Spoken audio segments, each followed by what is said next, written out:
think so. Good evening, everyone. Evening. Is everybody here?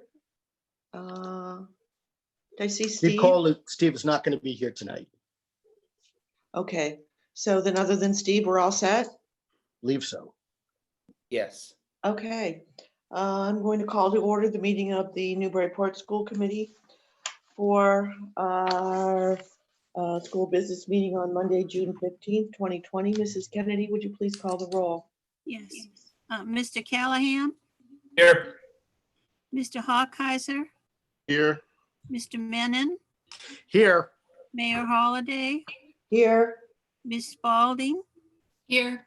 Mr. Reardon, Here. and Mr. Cole is absent.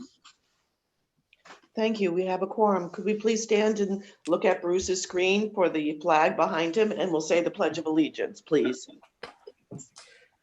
I pledge allegiance to the flag of the United States of America and to the republic for which it stands, one nation, under God, indivisible, with liberty and justice for all. Thank you all. Thank you very much. We're going to jump through the consent agenda because I know that Michael Eatman has another appointment. So we do have warrants. I move that the following named bills of the Newburyport Public Schools amounting in the aggregate of $240,356.60 be approved and forwarded to the city auditor for payment. There are no conflicts. Second. Any discussion? Hearing none, all those in favor? Aye. Opposed? None. I move that the following named bills in the Newburyport Public Schools amounting in the aggregate of $5,701.98 be approved and forwarded to the city auditor for payment. There are no conflicts. Do we have a second? Second. Any discussions? All those in favor? Aye. Aye. Opposed? None. I move the following named bills and payrolls of the Newburyport Public Schools amounting in the aggregate of $971.50 be approved for the city auditor to make payment and deduct the funds from the school's account. There are no conflicts. Do I have a second? Second.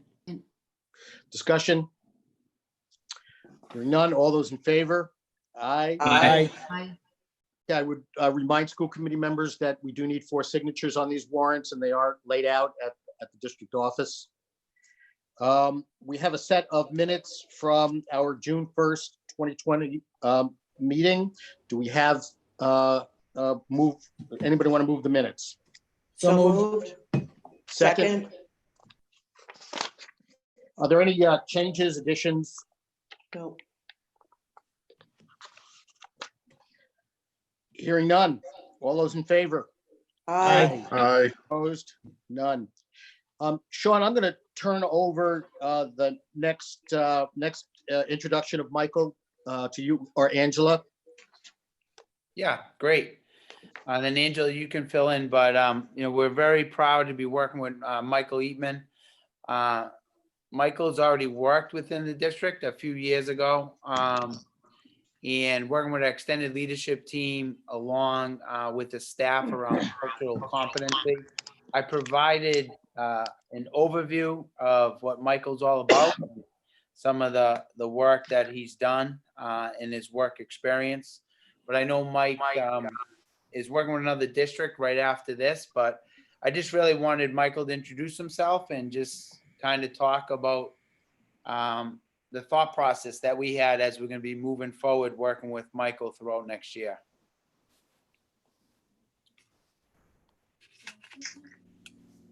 Are you out there, Mike? He's muted, Sean. Oh, he is? Mhm. We'll get you, Mike. Any other co-host, if you see him, you can unmute him. There he is. All right, I think we're good. Still muted. I think we're all clicking on him. All right, I'm not clicking. Okay, I'll click. I just see an ask him to unmute himself command. Yeah. It was there a second ago. Oh, Yeah, I heard him a minute ago. All right. Can you do it, So- Michael? He can't be. I'm gonna unmute him. No one else unmute Mike. Hello. All right. Hey. Oh my. We got a lot of work to do just on the unmuting. only been 3 months. It's Sean, it's always good to be. There's a special place in my heart for Newburyport. My wife and I moved to Massachusetts 6 years ago, and I think one of the first places that I came to visit was Newburyport because two close friends live here.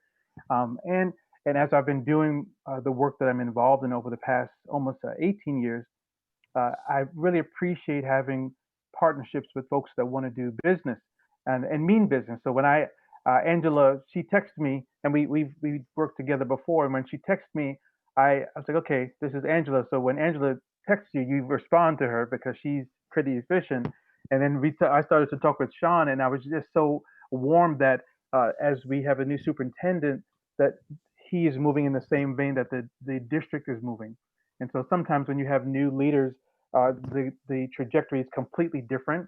And so I was so excited to see that his leadership was wanting to keep moving the school forward. So I'm glad to be on with you all this evening.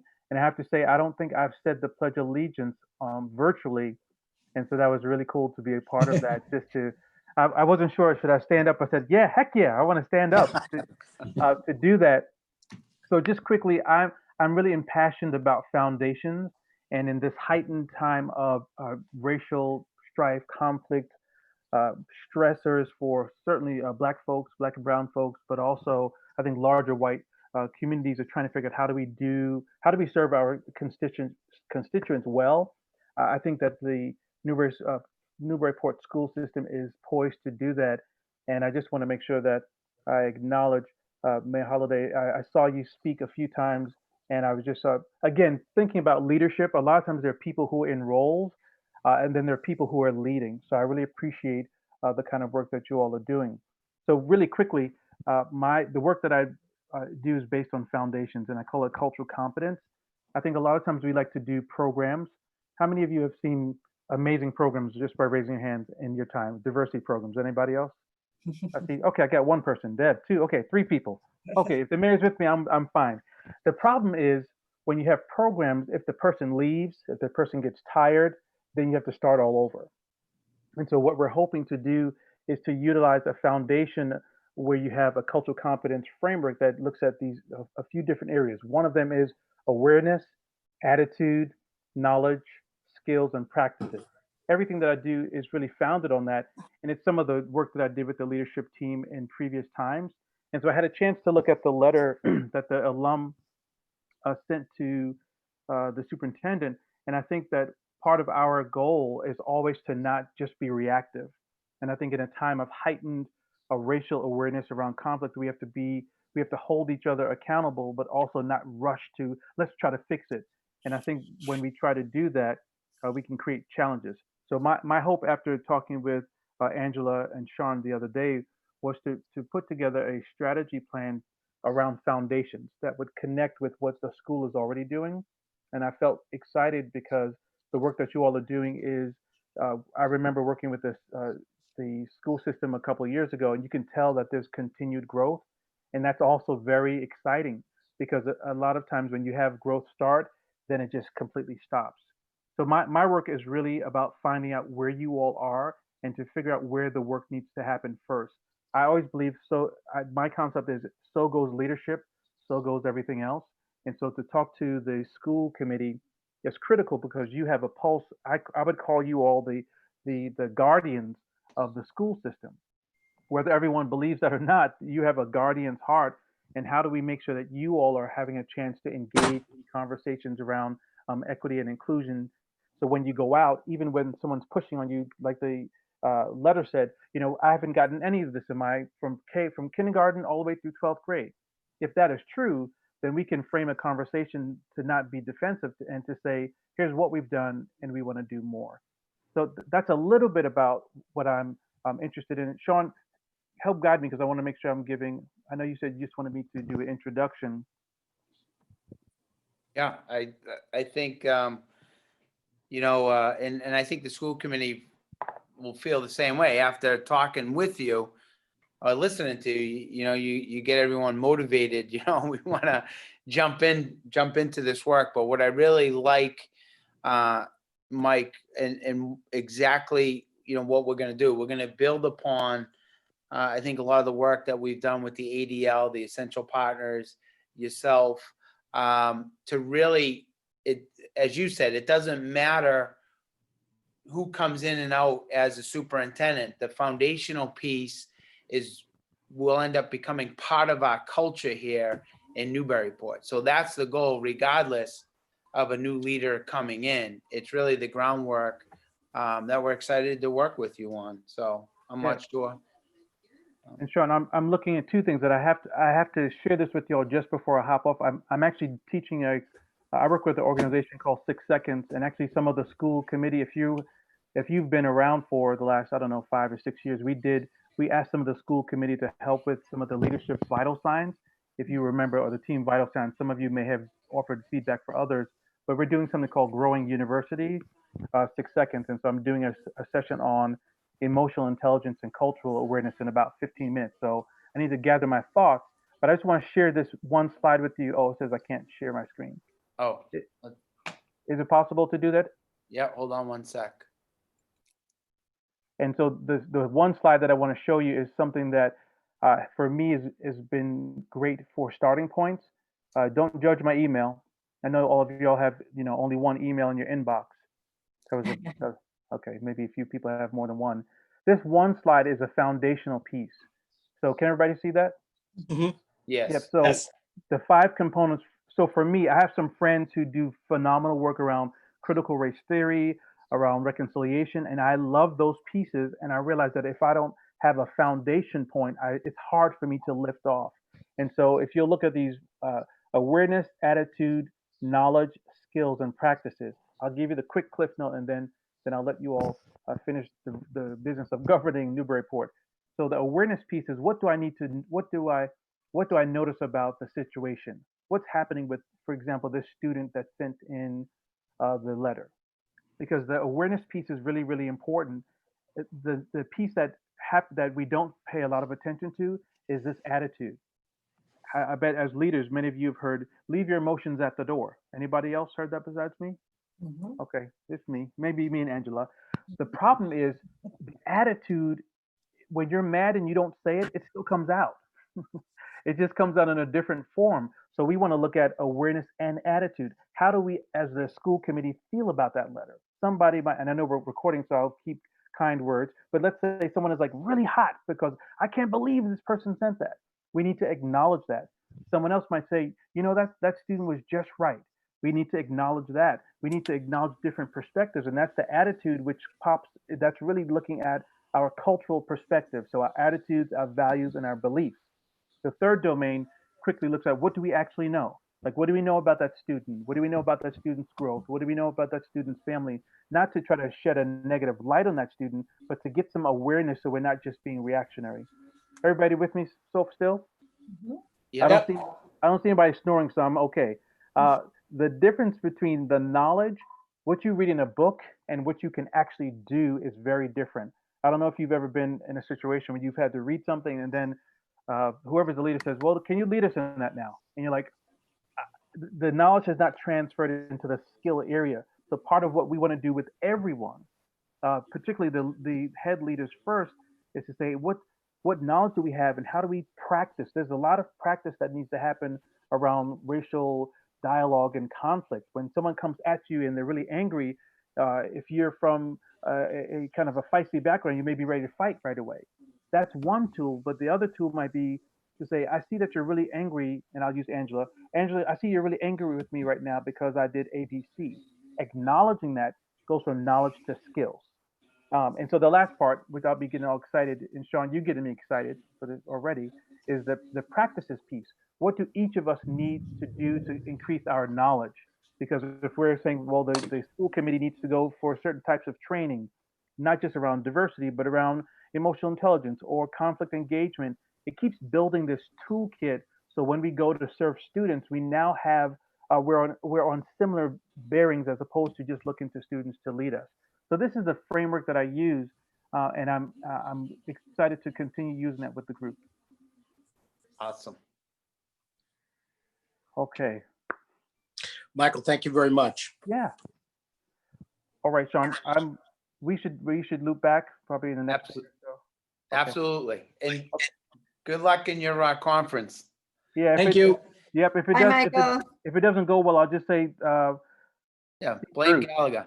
Okay, proceed, Bruce. Have a good night, everybody. Thank you for your time. You too. All right, thank you, Mike. It's a start.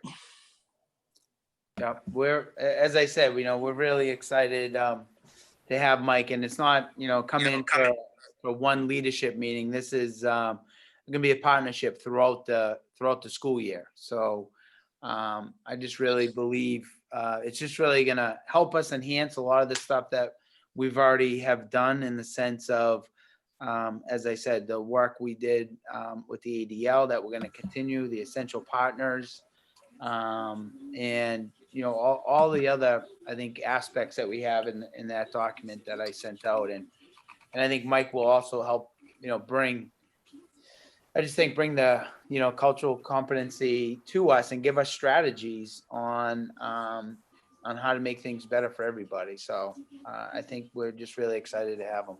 So, Sean, in addition to working with staff and working with students, Michael will also be consulting with us yes, as well if issues come up. correct. Okay. Correct. Angela, did you want to fill anything else in? I did. I just wanted to add that, Michael has a really varied background, which is nice, because I think he can take all of those pieces and put it together in helping coach us and facilitate the kind of dialogues that we need to have. I mean, he's worked on, Superintendent Gallagher, Yes. I can't hear a thing that's being said. Okay.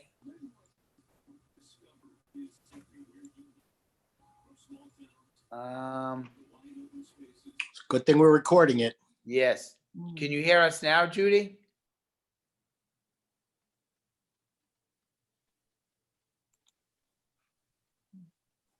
I'll write a chat to her.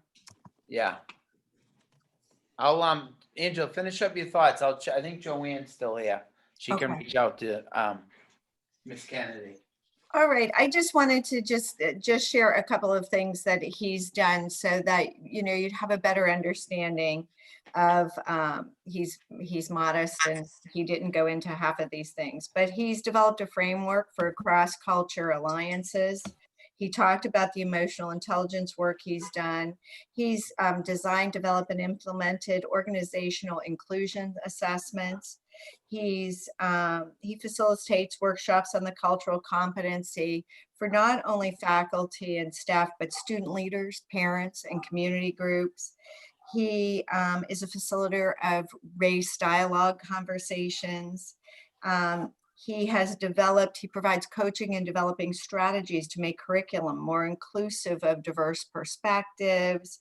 And he works with executive teams on diversity strategies. So, I feel like he's had so much experience in so many different aspects of building cultural competency that I think we're lucky to have him, and those things will just weave into his work with us. Great. Thank you, Angela. You're welcome. I don't know if Sean has made it back into the room yet, but I was going to ask him to introduce It Peter. was built into my computer and I was hearing everything, but all of a sudden the volume. All right, go ahead, Bruce.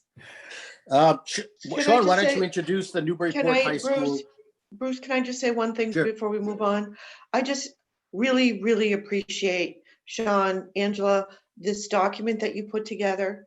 I mean, I think we all are aware of a Yeah, lot I of these guess. programs. Well, I'll just look at it then.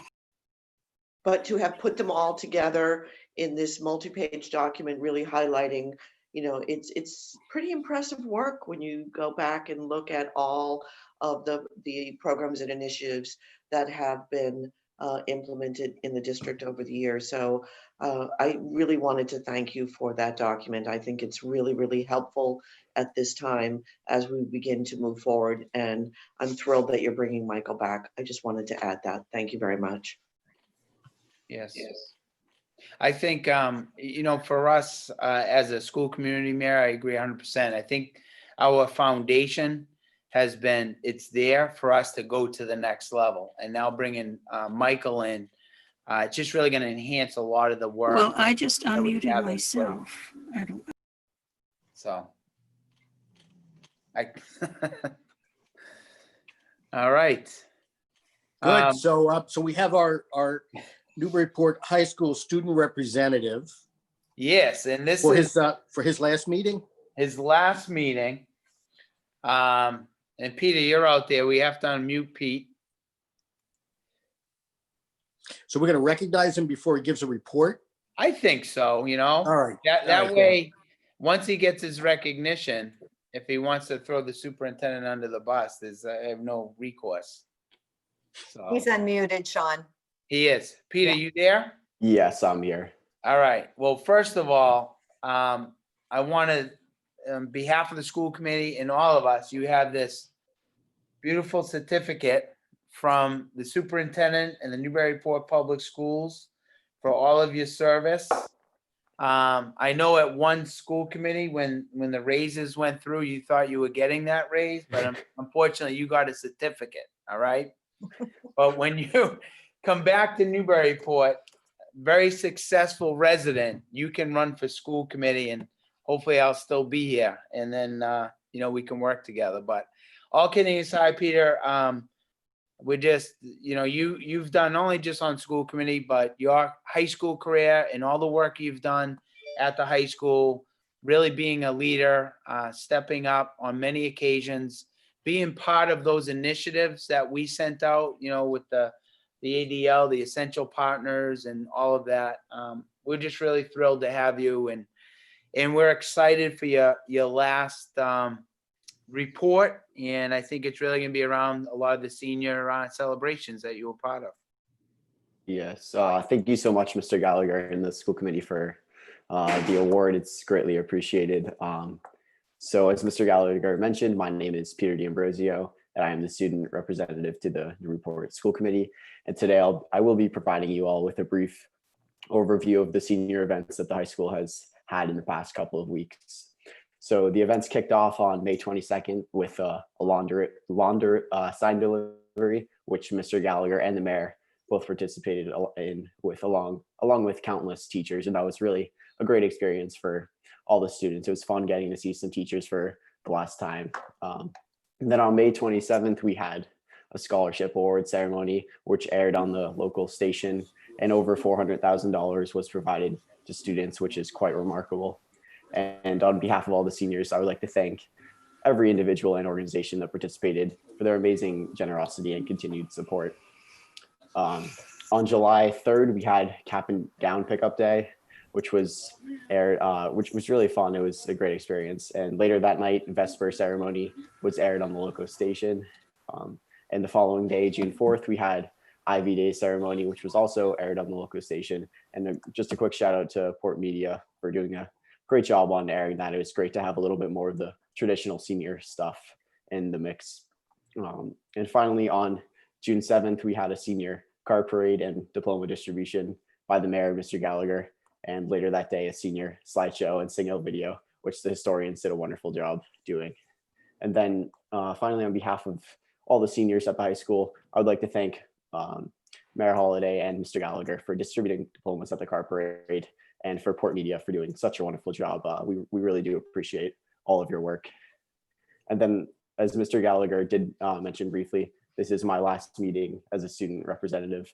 And I would really just like to thank all of you for this awesome experience. I've had a lot of fun attending the meetings over the past couple of years. I'm truly thankful for all of you, especially Mr. Wolf, for making this entire experience possible. So thank you so much. And I hope that you all are healthy and safe. Thank you.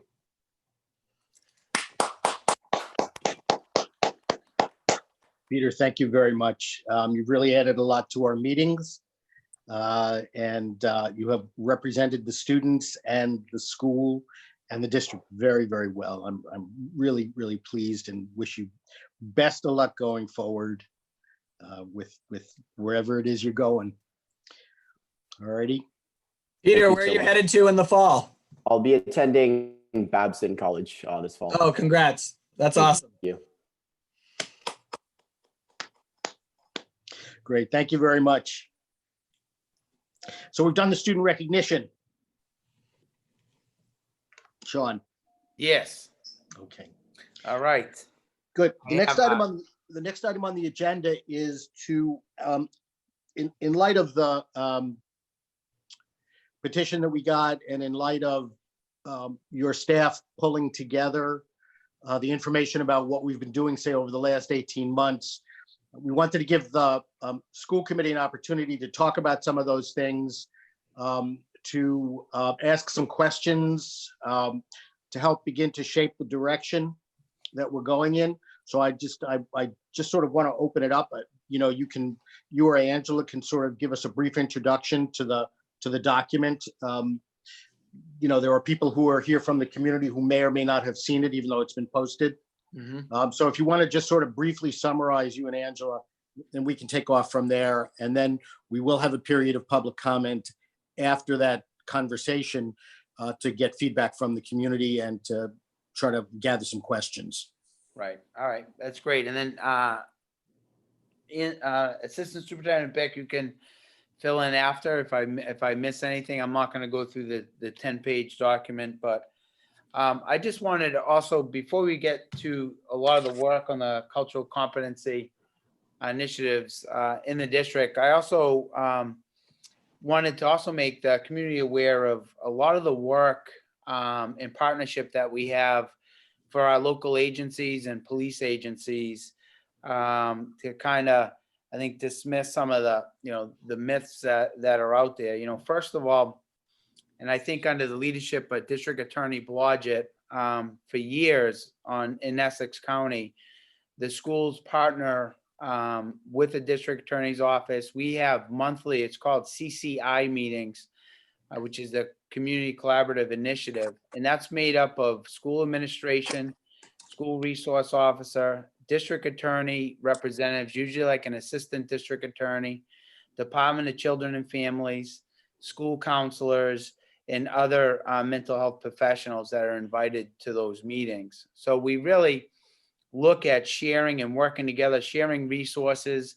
And then the other important aspect is talk about local and state trends that may have an impact on not only the community, but our students and families. So a lot of the resources that we share together is resources on dating and domestic violence, underage drinking, substance abuse, mental health resources is anxiety, depression.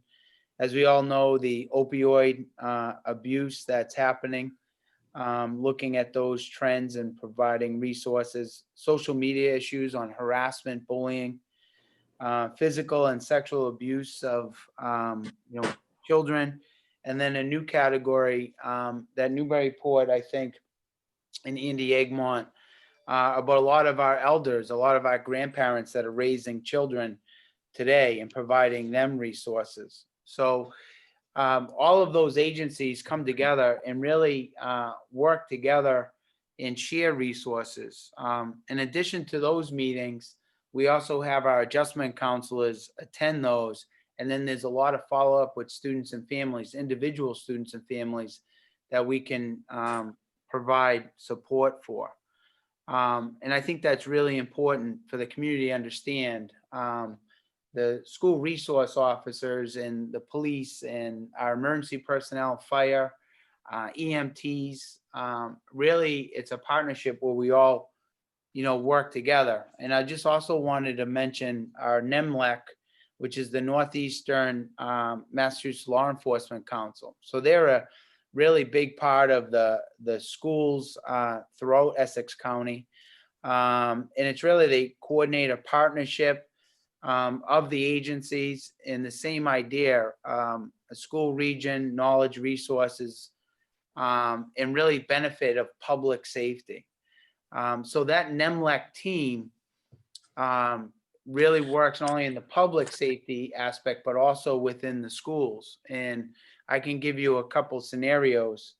In Marshall Murray in the Newburyport Police Department, when we had the unfortunate tragedy of a student taking their own life 6 months ago, Marshall Murray at 11 o'clock called me, notified me of this tragedy. And by 6 o'clock in the morning, NEMLEC assembled at Newburyport High School. We had over 30 professionals there, representing all aspects of state agencies, including law enforcement. Really, the NEMLEC can send a crisis and crisis management team out to every school within a heartbeat. The other aspect, if we recall, in Marshall Murray and in our agencies, there was a round, we recall in the summertime at the football field, there was a round that was found by a pedestrian walking the field. And I got a call at 8:30 of that. And by 10 o'clock in the morning, within an hour after the call, and I reported to Marshall Murray, we had the NEMLEC team, public safety. They did a search with the dogs of all firearms or anything in that area that could have been dangerous to any students and families. So when we hear a lot of rhetoric throughout the country, but I really believe in Newburyport, in Essex County, and through the district attorney's office, there's been a collective effort of working with schools as resources, working with schools to, in a preventative manner. But really, our offices here, our mothers, our fathers, our sisters, our brothers, they're part of the school community, and they're not here to come into the schools and arrest kids or to do any of that type of stuff. And my approach as a superintendent and throughout my entire career in Salem, Beverly, and now up here has really been a community approach, bringing everyone together and agencies together to assist with our students and families. So that's really been a big partnership here, and a partnership that obviously we're going to continue and we want to continue because we've helped so many families over the years that are struggling. So I kind of wanted to put that out there because I can't say enough about our law enforcement agencies, our fire department, our emergency personnel, really come to the call in an instant and help us out for the resources and public safety. And I can't say enough about that. So the information that we presented, and this was just really looking at a foundation, and really, as Mayor Holliday said, notifying, I think, everybody kind of what we've been doing within the schools and at the grassroots level with our students and addressing prejudice, bias, race throughout in the schools and at the grassroots level. Okay. With our students and addressing prejudice, bias, race throughout in the schools and at the grass. Okay. A lot of technical difficulties tonight, but so going back to that, so we really broke down in 3 areas: educator, professional development, and then you can see some of those bullet points really on that first page. And then when you go through the rest of the document, it really details that, but it's exploring our own bias, understanding students' diverse experiences, identities. So I'm not going to read you all of this, but you can see all of that. But then we broke it down to school culture development, designing appropriate and equitable focus practices for student interventions, and then student programming. And then on the back summary, I kind of just gave kind of what that looks like: our professional development, our school culture, and the student programming. And then behind that, you see a lot of the work, that we've been doing. But like I said, I really believe that working with Mike and, and taking on a lot of these topics and really working with our school community to become cultural competent, I think we have the foundation, as I said, to move forward and to really enhance our practices and awareness and really work together as an entire school community and not just, the schools itself. So that's my 2-minute speech. Miss Beck, did you have anything else you wanted to add, or just take the questions as they come? Yeah, I think we can just take the questions as they come. You did a great job with the overview there. Thank you. Thanks. Happy to open it up. Sean, you can see if there are folks that raise their hand. Other questions or feedback from the school committee as to what's on the list and what isn't on the list, and what some of the things the district is thinking of doing or should be doing? I had a couple of comments. I thought this was very helpful, and thank you for putting this together. I wondered if we could post this on the website. Yes. On the school website. I think it would be a great thing for people to be able to go to and see it and digest it on their own time. Absolutely. Great. And the other thing, I had an idea when I was reading it and wondered if, I'm sure maybe somebody else has thought of this as well, of bringing in the essential partners dialogue with high school students and possibly having a forum in the fall on this. Yeah, that's a great question. And I've been going to the Human Rights Commission meetings regarding this.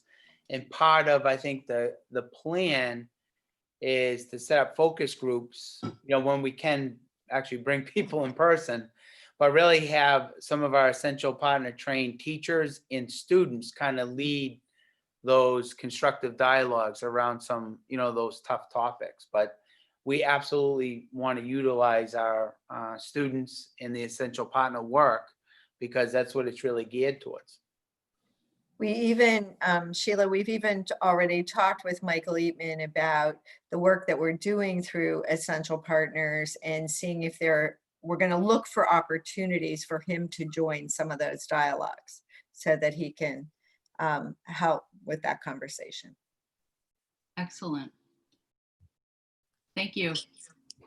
Welcome. Sean, do you have other hands raised there? I don't see any. And I think you guys, all the school committee members also co-host, so if you see people, you can click on them. So, I mean, I think a lot of times this boils down to, boots on the ground. And I guess I would ask, maybe you could just talk to, what would we say to parents or students who hear this, appreciate this, but the daily experience has oftentimes turned out to be something where it doesn't translate to how things feel in the classroom or how things feel in the hallways. I guess that's it, because I think that's what we hear about more often than not. We don't hear like Newburyport hasn't brought in enough consultants, or Newburyport doesn't have students on leadership committees during, professional development days. We hear, students at times in the classroom, in the hallway, interacting with faculty or peers, don't feel as open and accepting and as safe an environment as we want it to be, for any number of reasons. Right. Well, I think that's the entire approach, is you're changing culture, right? You're making it, I think, safe and acceptable, where kids come forward if they're uncomfortable, or kids are able to come forward to report things. And I think, as working with the ADL and also the essential partners, I think we're making that shift where the students are comfortable to come forward when they hear something or they feel uncomfortable, and then we've been dealing with it. So I think that that's stage one of ultimately changing, the school culture. And then I think that the big piece is where you don't have individuals making comments or making other kids come uncomfortable. But I think that that's the whole school community and the community at large approach, where, we develop a safe, I think, school in the sense where kids feel comfortable and can express their thoughts. But also, we also need that reinforced when they go home and outside,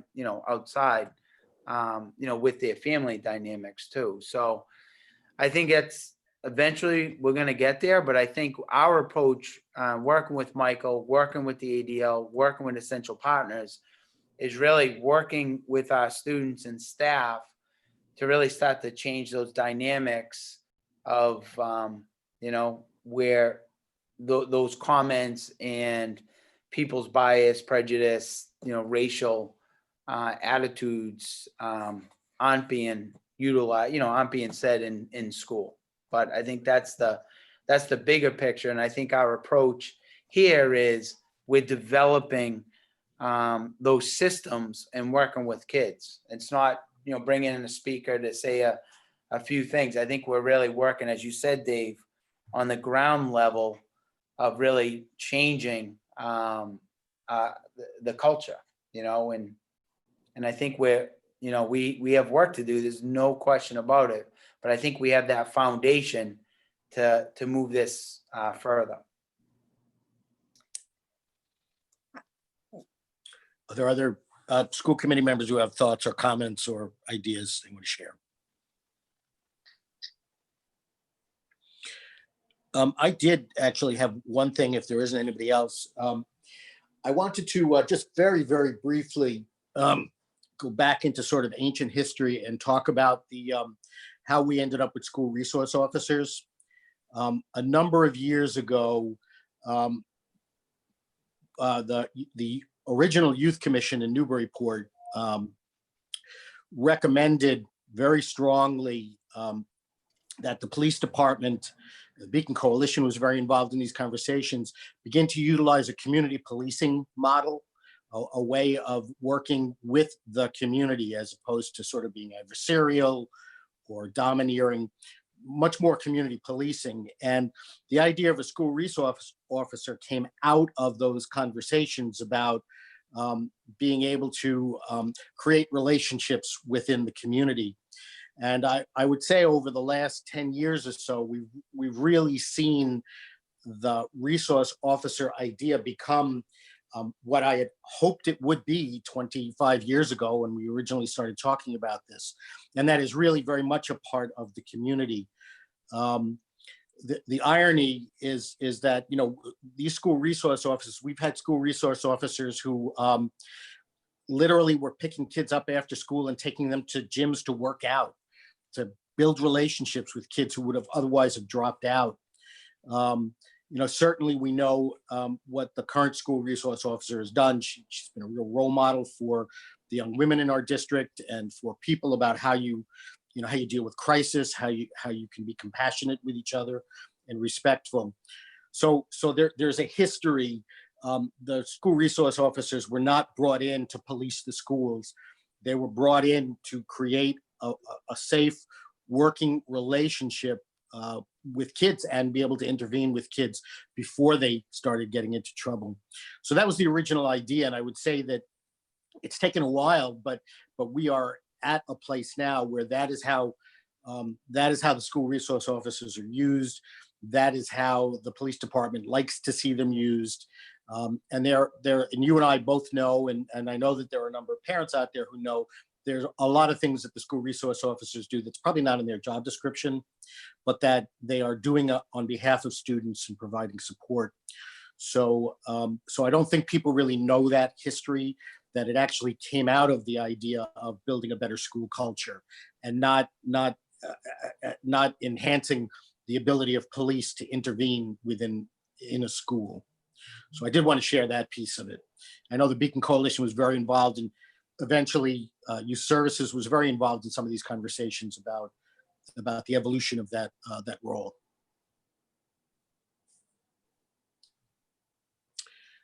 Any other school committee members have anything they want to contribute at this point? Hearing none, we'll go to our session of public comment. It's an opportunity for people in the community to share and to communicate with the school committee about their concerns or about the things that they appreciate that the district is doing. We do ask that you identify yourself, if you can sort of raise your hand so we know to bring you into the meeting. We do ask that you try to keep your comments to within 2 minutes or so. It's fair to ask questions. We don't usually respond immediately, but we do note those questions in the minutes and are making every effort to be responsive to them. Are there people out there in the community who have public comment they would like to make?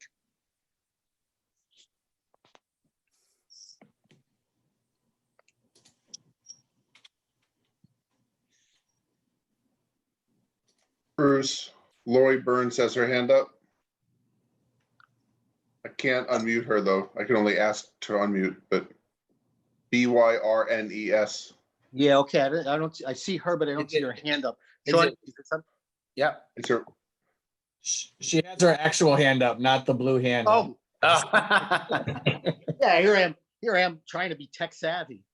But Lori, have you been unmuted? Not yet.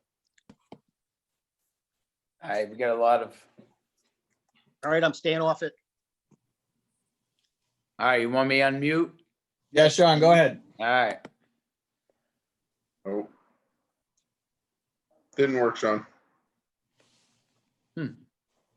Can Lori There. Okay, good. Thank you. Thank you, Lori. I didn't realize that there's a way to raise my hand. Thank you.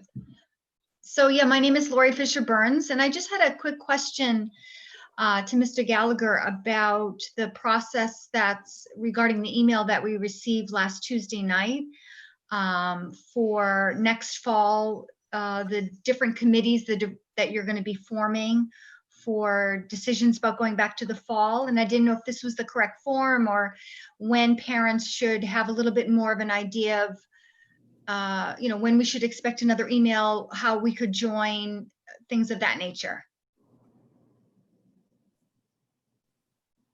Sean, you can feel free to respond to that Okay. because I know that you have plans for that. Well, that's actually, and it's part of my superintendent's report. So. Okay, great. But go ahead. You can drop a hint though. Okay. So basically we're, and maybe I can take this off the superintendent's report at the end of the meeting. No. Yeah. So we've outlined, as you saw, outlined the different areas of reopening schools, and we compiled a lot of information over the last, I would say 3 weeks, working with Kathy Riccio, who received a lot of information from the Nurses Association. We've also been working with superintendents and looking at all the different areas that we're going to really need to take a look at reopening schools. So for the parent involvement, we've had parents that have volunteered, and some of them have great backgrounds in public health. And other parents have volunteered just to want to be on that. So I think as part of the task force, we're going to be selecting multiple stakeholders. I think we probably have around 30 that we've identified, from school to the community to also parent involvement. And then in those 4 areas that I outlined in my email to everybody, we'll break people up into those categories. The other piece that I think is really important, and we're working, I think, after the July break, and then when the restrictions reduce a little bit, is having focus groups for parents. Because I know there are some parents who want information, but also want to be part of the dialogue. So we're looking to set up parent focus groups at each one of the schools and each one of the grades. Get information from parents. Will also bring back to the task force to develop the reopening. The challenging piece for us is the commissioner sent out in the media, as you all know, ran with what schools are going to look like, 10 kids in a class, counting the adults. That was, and he corrected himself with the superintendents this past week. That was for summer school reopening and not the fall. So he was adamant that saying the fall guidelines are not the summer school guidelines. So expect changes. We're expecting a draft by the end of this week for fall opening. And then he wants to have his finalized draft mid-July, watching the health data just in case it changes. But the idea for all of us is having the ability to have in-person engagement where the students are coming in, and then also a hybrid of remote learning. So it's going to be kind of a blend with, if things progress, let's say there's a vaccine and the public health opens where everyone can come back, we're ready to do that. But all of a sudden, if there's a second wave of the coronavirus where we have to move everyone back to remote learning, we have the flexibility to do that also. So we're just in the beginning stages. We have not selected the committee, but we also, just so you know, we're not sitting around and not thinking about all of these different challenges. Kathy Riccio, Steve Burkholm, we've purchased PPEs. We've purchased cleaning, a lot more cleaning products that kill viruses. We're going to start looking at developing some of those protocols, but we're going to bring everyone together. My ultimate goal as superintendent is when we start in the fall, that we've looked at all the different angles, that people feel comfortable on sending their children into the schools. That's the ultimate goal. But so John, if people, that's kind of like a quick little synopsis, but those are our ideas, and you'll be getting more information once we end school, I think on Thursday. Then we're going to start really focus on reopening, and then inform people in our community throughout the process on what's happening, what we're thinking, and go from there. Okay, so you'll be opening it up to parents in different Different grade levels. different ways. Yeah. Okay. Correct. Absolutely. And then, as I said, we have a lot of people that want to help. So the people that are not selected will also run focus groups. So people can give us their concerns, and then we can bring it back to the task force. Great. Thank you. You're very welcome. people should just get in touch with your office just so that you're compiling a list of names. Yes. Yep. People that are interested. And then if they have a background, a professional background, they want to share, great. If they don't have a professional background and they're just concerned, that's great too. So, whatever, but I think it's really important for us to be communicating throughout, have different forums so we can listen to the concerns, because there's going to be a lot to reopening under these conditions next year. Sean, Lori was one of the emails I had passed along to you. Perfect. Okay. Thank you. All right. You're very welcome. Are there other, is there additional public comment?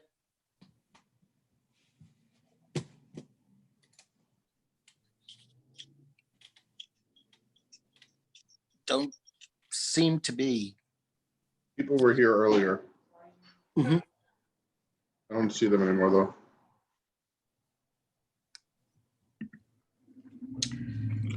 Should we move on to the next agenda item? Oh, hang on a second, Kathy. Oh, wait, there's one. Here is one, Kathy Weigold.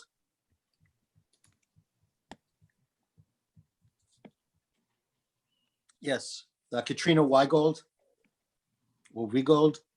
Can you hear me? Hi. Yes. Hi.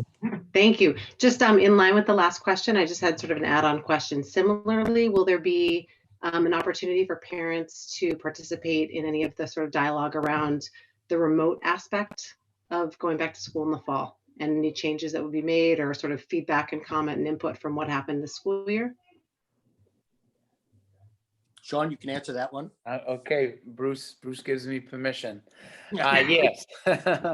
As we're winding down this school year, the principals will be sending out surveys to the parents and the guardians regarding remote learning to get feedback, which will then assist us as we move into the next phase.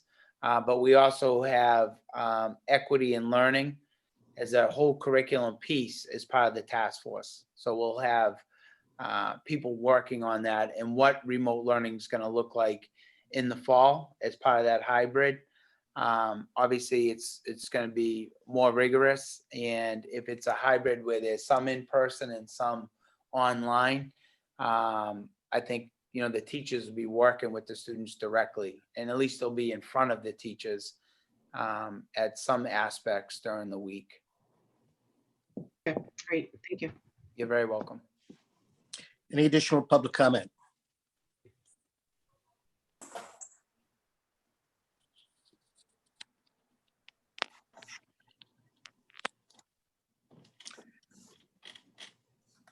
Okay, I'm going to assume that we've had public comment.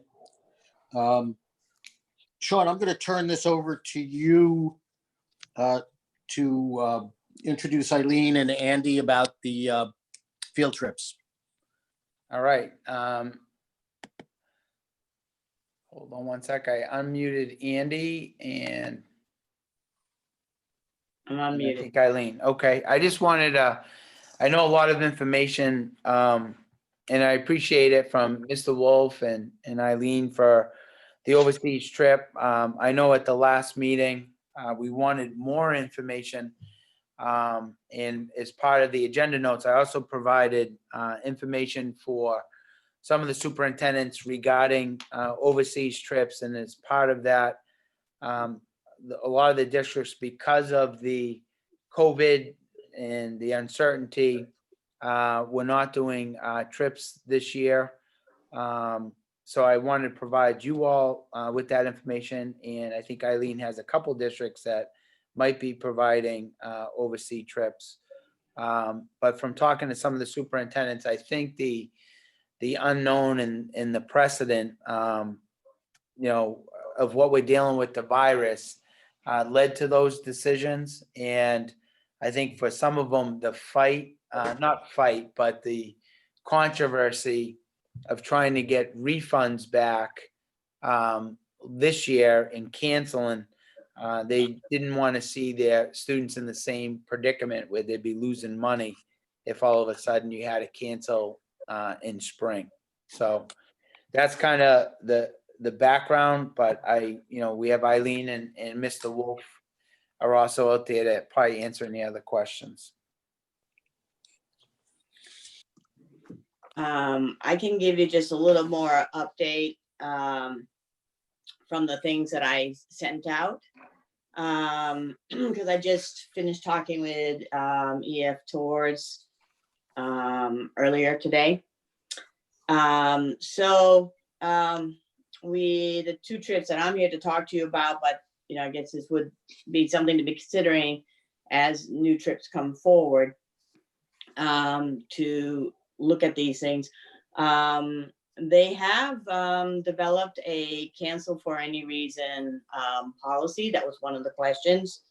And it would be available to not only any new travelers that would either go on to sign up for an existing trip, but any future trips that are being offered. People would, if it was a new traveler, they would have an opportunity to choose either the regular travel insurance, which covers for things like illness, or if the family lost their home, or if a parent lost their job, all those kinds of things. The policy would be enacted and a person would get a full refund minus their premium. They cancel for anything policy with EF. It would be something where a person could not only have maybe those insurable reasons for canceling, but it's any reason. And so students who are already on a trip that already have the travel insurance, they would be able to upgrade. That would be, their option if they would like to do that. And that would take place sometime in the September time. That's one of the things they just haven't finalized is when they'll roll it out and offer it. And there'll be like a window about 8 weeks that person can make a decision to sign up. They could either pay the difference, because what it would do is it would just upgrade the policy that they currently have. So they could either just pay the difference in whole or add it on to the cost of the trip, and then they would have about 9 months spread out to pay it. The way that their policy would work is that they would have up to 1 day before the trip that they could cancel for any reason, and it would return everything but the original $95 non-refundable deposit and the insurance premium. So the insurance premium for their cancel for anything policy is $460. So that would mean a total of $555. That's actually better than most cancel for anything policies, because like most of them tend to be about $300 in cost, but you only get 75% back of your cancellation fee. So if you have a $4,000 trip, the 25% you don't get back is $1,000 for a cancel for anything, any reason policy. Now that doesn't cover, there are still coverable things where you get a full refund, such as illness and such that I mentioned before. So what that means is that if people on that trip wanted to, they could upgrade to the cancel for anything policy. That would be about $30 a month added onto the cost of their trip over the 9 months of payments they would have when that comes up. Also, EF does have, and I sent this to you, they do have a COVID peace of mind. And what that does is if up to 45 days before the trip, within 110 days and 45 days. So that would be, for instance, for the Greece trip around March 1st. I forgot to look on the calendar to know the exact date. But if at any time up through to then, one of three things occurs, which is in that handout I gave to you, but basically if the US banned travel because of COVID related reasons, to the location that we're going to, or they've ordered a self-quarantine for travelers, so we would have to quarantine or something like that. What was the other one here? Or they've issued a restricted travel ban that would restrict a part of the itinerary. Then the company can either give out a 100% voucher if people would want that. So they would get a voucher for 100% what they spent on the trip, or they could receive a cash refund minus $500 for expenses. So they have put together some things to really help. And they feel, the other thing I was told is, and this is what I've been hearing in the industry, is that even by the fall, they'll even have some more things, because the closer you go, the more they're learning, they're able to develop better plans and such like that. But I think they've really come a long way in really providing some peace of mind for what we might expect for the trips, and what kind of costs might incur, and how that would be, how a family could be protected from losses. So hopefully you had a chance to look through some of those papers that I sent out last week to you guys, that has all that information on it. And the only thing it didn't have at that time was the price. So I got that today. The Australia trip is with Explorica World Strides, and they had already rolled out a cancel for anything policy. It's the way that theirs works is that if a person already has, now everyone going the Greece trip already has coverage, because I made it part of the program, and they can all upgrade. For the World Strides, it has a built-in insurance policy, but people could have at the time signing up buy an upgraded plan. Half the people did. And so the way that their cancel for anything policy worked was that with their insurance company is that the people that did not upgrade at the time that they purchased, they are going to be able to, and they have until, I believe it's sometime in March to make the decision. And that would be $249, and that would be a cancel for anything policy. And it's one of the ones that refunds up to 75% of cancellation for any reason. So again, it has full coverage for reasons. So you get your full refund for cancellation fees if you're, say, ill and you couldn't travel. And if it's just for any reason, in other words, a non-regular covered reason, then they would receive 75% of their cancellation fees. And they could cancel up to 2 days prior to it. So that is the World Stride. That's the summer trip. So I'm here to answer questions that you might have, but in both cases, both companies have us with I got a school committee guarantee when I put these trips together, so that we could have an opportunity if needs to discuss it and then vote yes or no.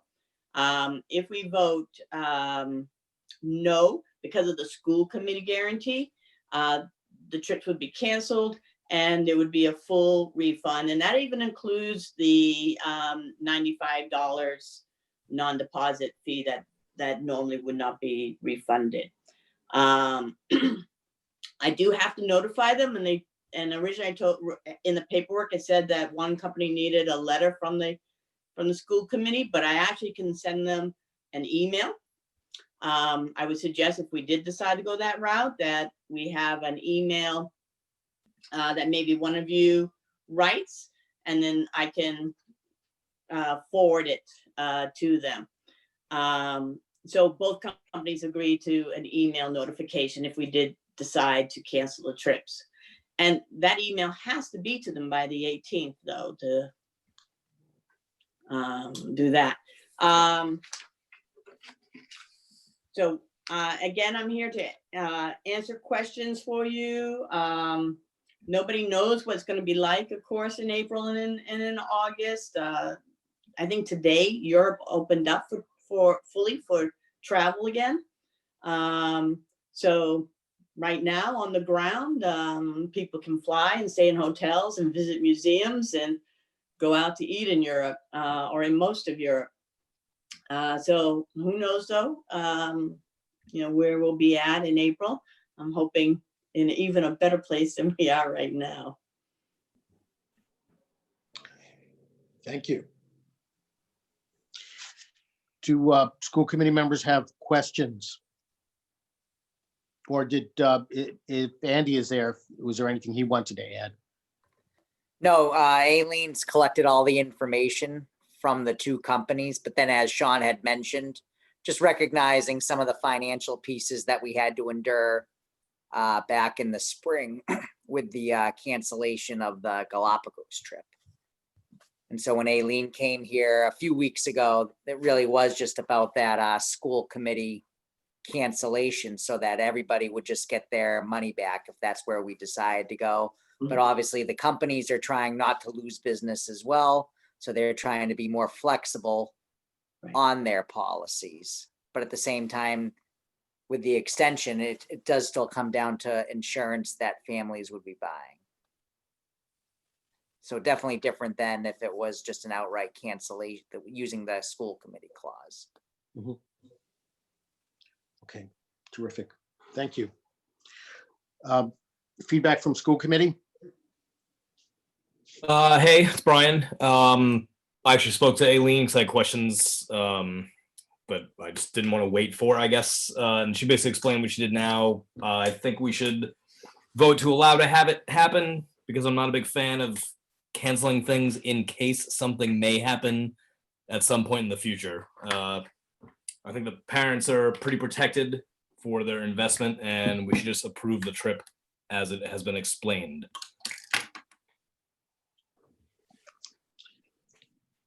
Thank you, Brian. Other feedback from school committee members? Ms. McConey, do think that that's in general what the parents who are signed up for these trips would like from us? I think for the most part, I did send out information to parents. I have had a couple ask me, for instance, about the cancel for any reason policy. And that's really the only questions that they've really had. And I mentioned last time when I was here that about 2 weeks before I presented at that time that I had a family touch base that their daughter had lost interest in the trip to Australia. And I had them put their account on hold only because I wanted to know what your decision would be, because it makes a difference when they cancel. They haven't paid as much in, but still, I wanted them to wait. So I had them put a freeze on their account. But that was actually 2 weeks before we even met. And it's really more, she was kind of like, didn't have as much of an interest in the trip. Okay.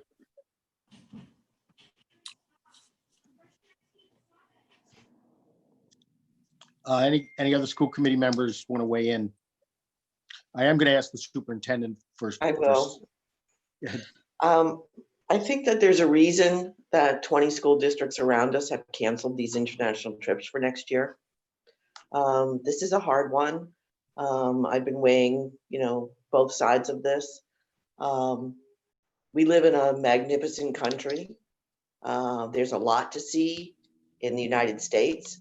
I'm not sure without a vaccine, flying that long on a plane, we know that there's, a lot of issues in airplanes. Mayor, I don't know if you can hear us, but it's certainly frozen on my phone. Am I frozen? Fine. Am I still frozen? Nope, You're not frozen on mine. nope, and we can hear you. Is there Okay. anybody else that can't hear the mayor? Nope. Can you, Okay, can so- you hear him, Bruce? Okay. All right, so what I was saying is that this has been a really tough one. I've weighed out, both sides of this from student parent perspective. The fact that these trips have been an important part of our educational system for many, many years and have taken our students to wonderful places around the world. But we don't have a vaccine. It's a long time there, could be another year before we have it. Being on an airplane is risky in terms of infection. And I just think there's a reason why 20 other districts around us have canceled international trips for next year. I would encourage us to do something more domestic. We have a magnificent country before us. I'm sure a lot of the students haven't been to places in the United States. It's safer. They could get home if something happened, even by bus or train, as opposed to being quarantined in other countries. I'm worried about this. I'm really worried about this. Everything, I've been working closely with our Board of Health. I've been looking at, recently received from our Board of Health, a new epidemiological study that says it's not a question of if, it's a question of when the next surge is going to happen. And until we have a vaccine, I think this is highly risky. Certainly if the school committee, decides to vote in favor of this because they believe that the cancellation policy provides with a sufficient,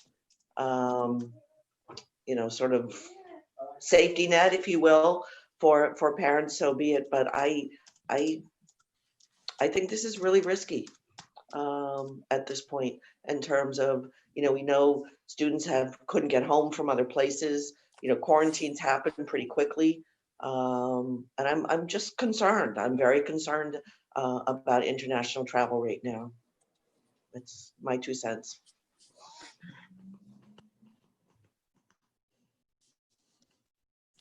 Bruce dropped off, I think. I think he's trying to get back in. But I mean, I think families should be. I mean, I'm sure we're providing them with a lot of information as well. But I mean, I think they know the risks going in. So again, as long as they have an out, I don't have a problem moving forward with the trips and hoping for the best and making sure the parents have all the information they have in front of them. And if they think it's a good idea, then I think they should be able to go.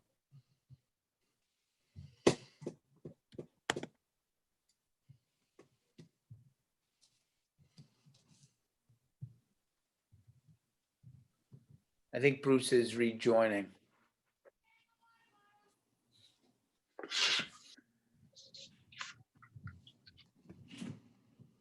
Think you're gonna unmute him, Sean? Yep. Are you there, Bruce? I am. I'm not really sure what happened. Oh, you're muted again. There you go. Can you hear me? We can. Yeah, it was like almost a religious experience. I mean, everybody froze, and then everybody disappeared. I'm back. Thank you. Sorry. Yeah, I mean, it's up to the school committee. My only concern is if our students overseas or, do get sick or, I guess we don't know what's going to happen in 8 months from now. We don't even know what's going to happen in the fall in the United States in Newburyport. But I mean, my only concern is if our students get ill or a staff member gets ill and they have to quarantine, who knows? I would just worry about them being in a foreign country and having to utilize, the medical personnel over there and being so far away from home and Socialized medicine. what's that? Utilize all that socialized medicine across the world. I just know, like for example, and for students that went overseas in college, when the first original outbreak happened, people were trying to get back to the United States because they shut down travel. And some of those American students had to stay in those countries and, for weeks until they could come back to the United States. So that's the Keep only in thing. mind that the United States has had the worst response of anywhere else in the world, basically. So Correct. But I just good thing. I will say that these companies did get every one of their trips back within that time and they paid for it. Also, EF does have a COVID care promise, and that is that if there were some reason why one of our travelers were to be become COVID positive on the trip, they would provide translation services. They'll help connect to local healthcare providers. They'll facilitate communication with the traveler's family. They'll secure a comfortable location for quarantine. They'll work with local authorities as necessary. They'll book flights home at no incremental cost. And when the traveler is cleared to fly, a parent or guardian, they'll fly a parent or guardian to the location if necessary.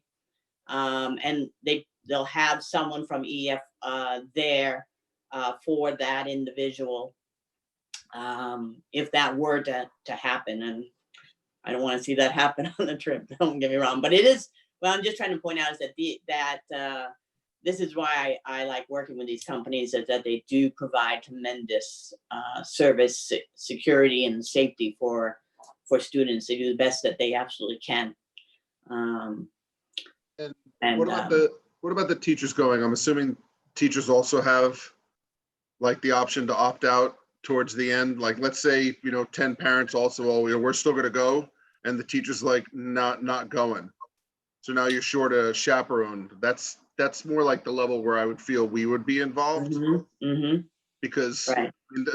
As far as I'm concerned, the families, like Sean and Brian said, it seems like a private decision that they're making. But with regards to the chaperones, do we have like a contingency plan if the families still want to go, but the chaperones say, I'm not comfortable with this? What I normally have done is that after I have recruited the chaperones for a particular trip, and I try to always have at least one chaperone, sometimes two, that have had the experience of traveling with students, especially internationally, so that there's 2 or 3 of us that have that experience, first of all. And then I usually try to also have a couple of teachers that haven't had that opportunity so that they can learn from that experience. And I also try to recruit chaperones from across the curriculum and not just in my area. So normally I've collected, sorry, after I've chosen that, I usually do have several people that I've talked to about being a backup in case someone, say, got sick just before we were to travel or something like that. And it is important that the backup have their passport ready and all that kind of stuff. So I do look for that. So I do try to have a couple of people on backup that could take the place of someone. And are we liable for that? Like if we can't provide, ultimately end up not being able to provide a chaperone, are we liable? Well, that part I don't know. I just, what I would recommend, because I sent out a text to our legal counsel, because that's what I was thinking, Dave, on just people overseas getting sick, and although the parents agree, it's a school trip and we're responsible for the safety and well-being of everybody. Right. So I would like. There is. I'm just thinking like if you look out downtown, there's clearly a lot of people who don't believe that masks are important anymore, but a lot of people do. My son's going to go to summer camp in a couple of weeks up in Maine, and we were told that some of the staff isn't going to come back, but enough of them will come back. So I'm thinking like along those levels, it's going to be a personal decision how comfortable people are with being public. And so I just want to know, the safety thing sounds like EF has it taken care of, but I want to know, like, if we can't find a chaperone, what happens? I could double check that. I could double check that for you in the morning. We are covered under an umbrella liability insurance policy through EF. And it's, I think, around $40 million or something like that. That should cover it. But I can check just to make sure about the chaperones, just to make sure that's part of the liability coverage. Not being a lawyer, I didn't think about that. I mean, this surely has come up before, right? I mean, even a trip to somewhere in South America, not during a pandemic, is going to be considered pretty dangerous. Yes. So this type of thing's not come up with legal in however many years we've been doing these international trips. I think because of the pandemic, I think it's a whole nother aspect to this. So it's not, you assume risk on, you know what I mean? I just think the unprecedented times of a pandemic on travel, it's something that, we might want to just get just some legal advice around, just to double check. Okay, I want to recommend, we have to vote on this, presumably because you, Ms. McConey has to have it there by what, in 3 days, whether or not we're doing this? Yeah, on the 18th. Yeah. Can we just not vote on it, and then if legal for some whatever reason comes and says, hey, we're never going to be covered, I mean, then what? When are we going to hear from legal? Before the 18th? Before? No, certainly not before we can vote, right? I would try to have her expedite an opinion by tomorrow. Well, then somebody want to make a motion properly if we vote and it's dependent on whatever legal says? Should we do that? Yeah, I do want the trip to be able to go forward. I don't want to hang this up. Even, I got to be honest, my question, I know it sort of put a crimp in things. I didn't mean to hold it up. Like, I was just being curious. No, it's a good question. Eileen, I had a question. Can you, on a percentage basis, and I know that you just need to ballpark because a lot of this stuff is just coming up now. What percentage of the families going on the Greek trip and what percentage of the kids that are going on the Australian trip have or intend, or at least are indicating an intention to get the cancel for any reason insurance? Is it 50%? Is it 75? Is it 30? I don't think I could give you. I've had like 3 parents ask me about it.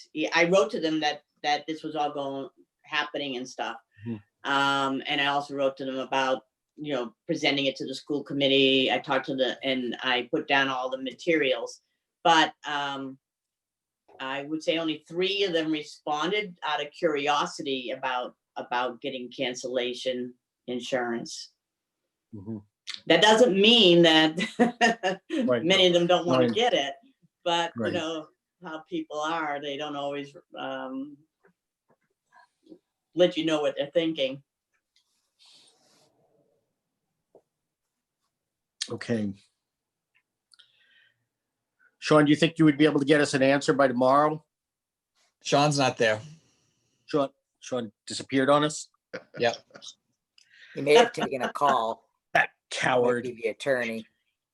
Can I just He's pose the- like a what if question? If anybody doesn't mind.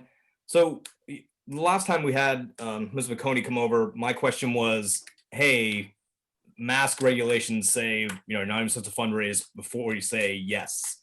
And that's fine. You know, it's one of those things that just has been missed or whatever over the years. So say we had approved this back 6 months ago, which would have been the ideal way to do it, and then all the stuff went down, would we still be having this conversation if the kids were going to be allowed to go, or would it just be between EF and the parents and the organizers? We could have come back and presented, realizing that because of the situation we're in with the pandemic, the school committee could have re-voted, because it's a clause within their whole thing that if the school committee votes down the trip, then everybody gets their full money back. Right, but if the school committee had approved it back in September, then it would have been approved. Now, that said, EF does have a COVID peace of mind that if a trip doesn't have the school committee guarantee, then they would have had an opportunity to cancel the trip. This is for a 2022 trip now, actually. So if a trip like is started for 2022, like usually you start those in September, and they don't have a school committee guarantee, which I always try to get, then they'll have until February 15th that they could decide, no, we don't want to go do it. We're worried about COVID, and they could get their money back. Because we have the school committee guarantee, we got to go, we are going out till June so we had an extended time. So in other words, if I was offering a trip in September for 2022, we would have till June. The key there would be is that if we're gonna, now that we know that procedure, is I would present you a proposal of an idea of a trip before I actually signed up with EF, so that we could still have the school committee guarantee to go out to the end of the year, is how I would do that. Because once you have approved a trip and we're with EF, then that's it, the trip's been approved. You know, that's an interesting question, Brian. And, you know, the concern that I would raise is that circumstances on the ground shift dramatically. Would it not be irresponsible not to revisit? You know, if there's, who knows, a Chernobyl kind of thing happens, or you know, it's a trip to Italy and Vesuvius is making lots of noises. You know, wouldn't we want to revisit whether or not it makes sense, even if we had approved it? Bruce, Aileen told me a story the other day. Aileen, there was like a trip going somewhere and there was some sort of natural disaster occurring and they rerouted it, right? Like midway? Yep. Like they were already in the air, right? Yes. That was just to demonstrate that one of the things that EF will do is that if there's something that happens in an area, so say Chernobyl happens and we were going to be going to Russia, and now we can't, they would offer us an opportunity to postpone or to go to a new location, or get a voucher, but because no longer can we travel to that particular place, and a voucher can be turned in for reimbursement as well. So the one example he was giving is that they were on their way to Japan. They had flown the first part of the trip to like Minneapolis, I think, or Detroit. And when they got there, they found out about the tsunami. And so right there on the spot, he said, "What do you want to do?" And they came up with an idea that they wanted to go to Paris, and got that approved. And literally while they were at the airport. And so they went to Paris and did their educational tour in France instead of Japan. What did they do with all their, what did they all do with their like Japanese language books? Well, their clothing was all hopefully they were using this for their language book. And they could then just use a different app.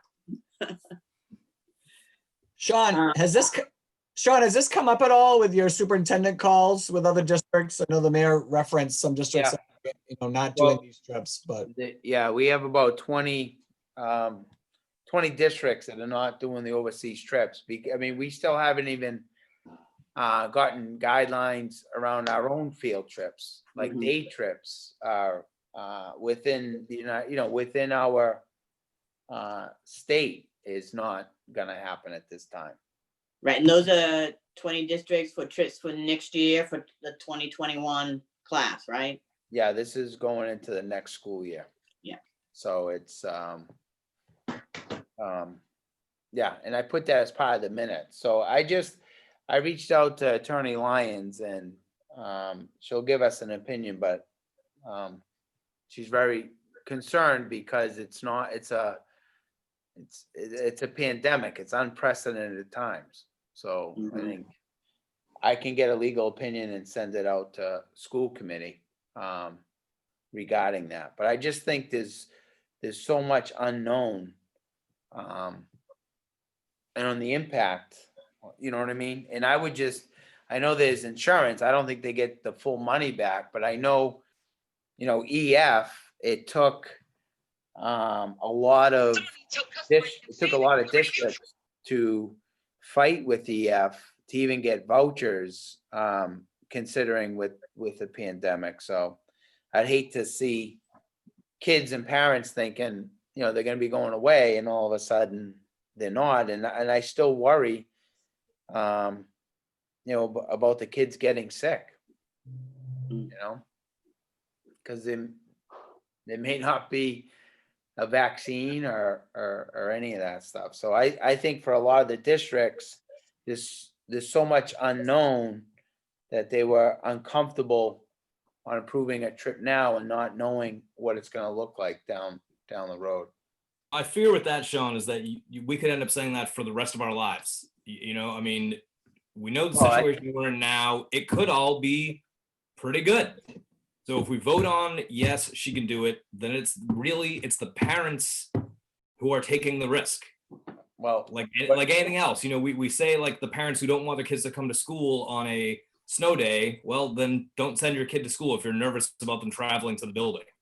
It's still up to the parents. I mean, and if school committee is here to simply vote on, yeah, we can do a trip, and then with the knowledge for any reason, I mean, who knows? Volcano, whatever the situation is, a trip can be canceled. Well, then you cross that bridge when you come to it. I don't want to stop this whole process just because something might happen a year from now. Maybe I'll just add one thing. There are no seniors on the Australia trip. There's about 8 seniors on the Greece trip. So the only thing I'm thinking is that if you did vote no, there is still time and an opportunity for another year to help those kids to go on a trip. Many of the kids that are signed up right now are sophomores. That's the vast majority of the kids on the trips. So they still have 2 years that they could choose to go on a trip. I love to see these trips run. I'm just putting out there some information that there's only 8 students who would not have an opportunity. If everything's great in the spring, in April, those 8 seniors would miss out that they didn't get to go on a trip. There might be some alternative that could be done at that time, but the vast majority of the kids on the trip are kids who still have time to go on a trip. For instance, we could offer this trip a year out or a different one and see where that goes. Again, I have been thinking about this, and I'm pretty torn about it. It isn't, if this was Chernobyl, if this was a tsunami, it's not. It's a pandemic. It isn't just the parents who are making a choice about putting their kids at risk. The issue being, it's a pandemic, there's no vaccine. These kids could come back, and 14 days later, we could have a surge here in town. So it isn't, they aren't just making a decision based on what's going to happen with their own kids. If it was some sort of natural disaster thing, I would be less concerned. But this is, and I spent 6 hours in a Johns Hopkins course about covert, about tracing, contact tracing. And this stuff, you've got some time frames here that put other people at risk, whether you want to put them at risk or not, because it's a pandemic. So that's a concern of mine. Well, I hear you, Bruce, but I think if that's the case, we need to lock down the boardwalk again and lock down the skate park again, because I can tell you, I was downtown with a mask on yesterday and over at the school with a mask on today, and I was one of like a tiny handful of people. So I'm not really worried about the 10 people going to Europe next year. Well, I mean, not to say I'm not worried about them, but I think that's the least of our worries with regards to tracing virus sources. People are not taking this all that seriously anymore. So that When I means say it's people- not. But No, Dave, that doesn't mean it's I'm not just saying, something that shouldn't be taken seriously. I'm just saying, like, we're voting on something that's going to happen next spring, and I think we have huge issues right here now. So like, I don't know how to take that. And we're talking about in the fall coming to school too. So I just think it's a tough thing for us to gauge where our barometer is set. But kids show up at school. If we're gonna open up school in September and kids show up without masks on, which they're going to do, we're not allowed to suspend kids for stuff like that anymore unless the legislator is going to change those rules. So we're going to have to find a way to sort of either stomach this or not. This, to me, of anything, sounds like a small private thing that they're going off with. Maybe I'm wrong in that. I don't know. I don't know. I think this is a school-sponsored event. If something goes down, it's going to be the responsibility of the school. Why did 20 districts around us cancel international trips? It's because of the unknown. It's because we don't have a vaccine, because we know that airplanes are not the safest place to be at this time. And it's not, I just don't understand why we don't have to say it's all or none. Why can't we do a domestic trip this year?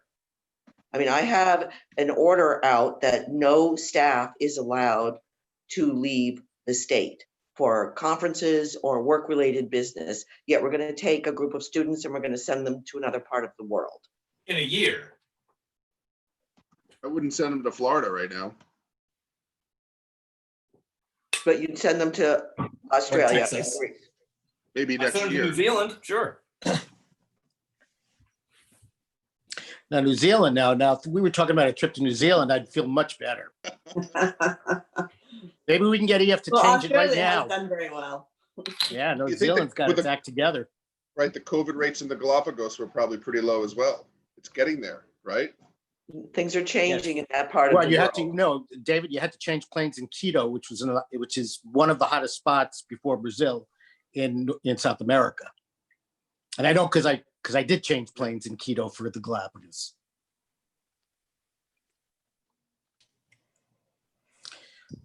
Yeah. Okay. I would also point out that we have an even number of voting members here tonight. So the potential is that there could be a deadlock vote, which would be no. Is that correct, Mayor Holliday? If we split 3-3? It's true. It's not a yes vote. You're right. So I guess why don't we just do a roll call vote and let's see where we are. Let's have the motion then. Or do you want to do a straw vote? I move to allow the trip to go forward as scheduled next year. With a second. Second. Is there further discussion? Ms. Kenny, can we get a roll call vote? Is she there? Yeah. Okay. We can hear you, Miss Kennedy. Okay. Mr. Hawkeiser, Yes. Mr. Reardon is not here. Mr. Reardon's here. Oh, okay. Mr. Reardon, Yes. Miss Spalding, Yes. Mr. Callahan, Yes. Mayor Holliday, No. and Mr. Menon. No. 4-2. Motion passes.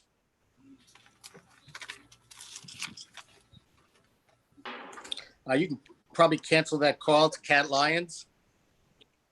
I'm still curious to hear. Yeah, I am as well. Yeah, I think it would be good information to have for everybody. I do.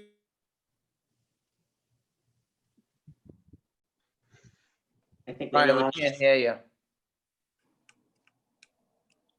How we would vote like on any number of things, though. I don't know how much we want to rely on that. I mean, if it's not legal, it's not legal, and that's one thing. But if it's something like this, an opinion of something like that, I don't know. I make myself anybody else know what I'm trying to articulate here, that we wait for a lawyer to tell us how to vote. I don't know about that. No, we're waiting Although I for. would like that's to hear not her what we're- opinion that's not- regardless. Yeah, Brian, that's not what we're asking for. We're asking for I know. an assessment from the lawyer as to what the legal ramifications are of taking the vote. Ultimately, we take the vote, but if you get an assessment of legal ramifications that are pretty serious and you take the vote anyway, you open yourself up to significant liability. Right, exactly. I mean, I think that for a lot of things we may do, then Like a yeah, lead that paint. conversation should happen well before anything comes up. You know what I mean? Yep, I agree. But again, So- this is a totally unique situation. And certainly all the years I've been on the school committee, and I would say it's fair to say in the last 100 years, we're dealing with a pandemic. We're dealing with, not enough testing out there. We're dealing with rolling surges. We don't know if we're done with the first or the second phase. Some states are a disaster now. Massachusetts happens to actually be getting it back together. We don't know when there's going to be a vaccine. Those are all the variables that are very real that we unfortunately, I think, have to take into account now. I wish we didn't. It's very complicated, but Sorry. it's just, that's what it is. I think knowing that we have a number of trips that are regularly planned, and I guess I'm thinking most easily about DC next year, that we should maybe talk in August before people spend a lot of time planning those types of trips, if we are going to allow it, because that DC planning and paying starts in the fall, right? And so if DC is not any better than, New York or Florida or California or anything like that, we should maybe talk about that in August. I And think that trip is one of the ones where you don't get all your money back. right, and I think And that's during the school day. It's a school bus, I think we're much more involved in a trip like that than we are in the EF trip over a school vacation.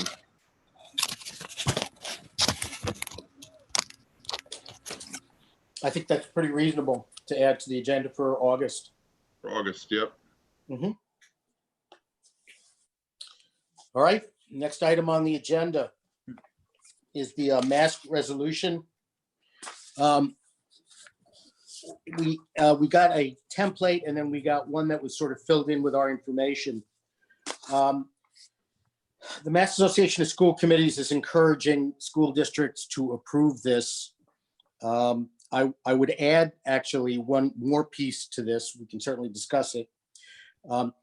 It came up at the education meeting today with the city council, and several of the city council members were interested in and questioned whether or not, if the school committee were to approve this resolution, whether it could also go to the city council or individual city councilors could sign on to the resolution as well.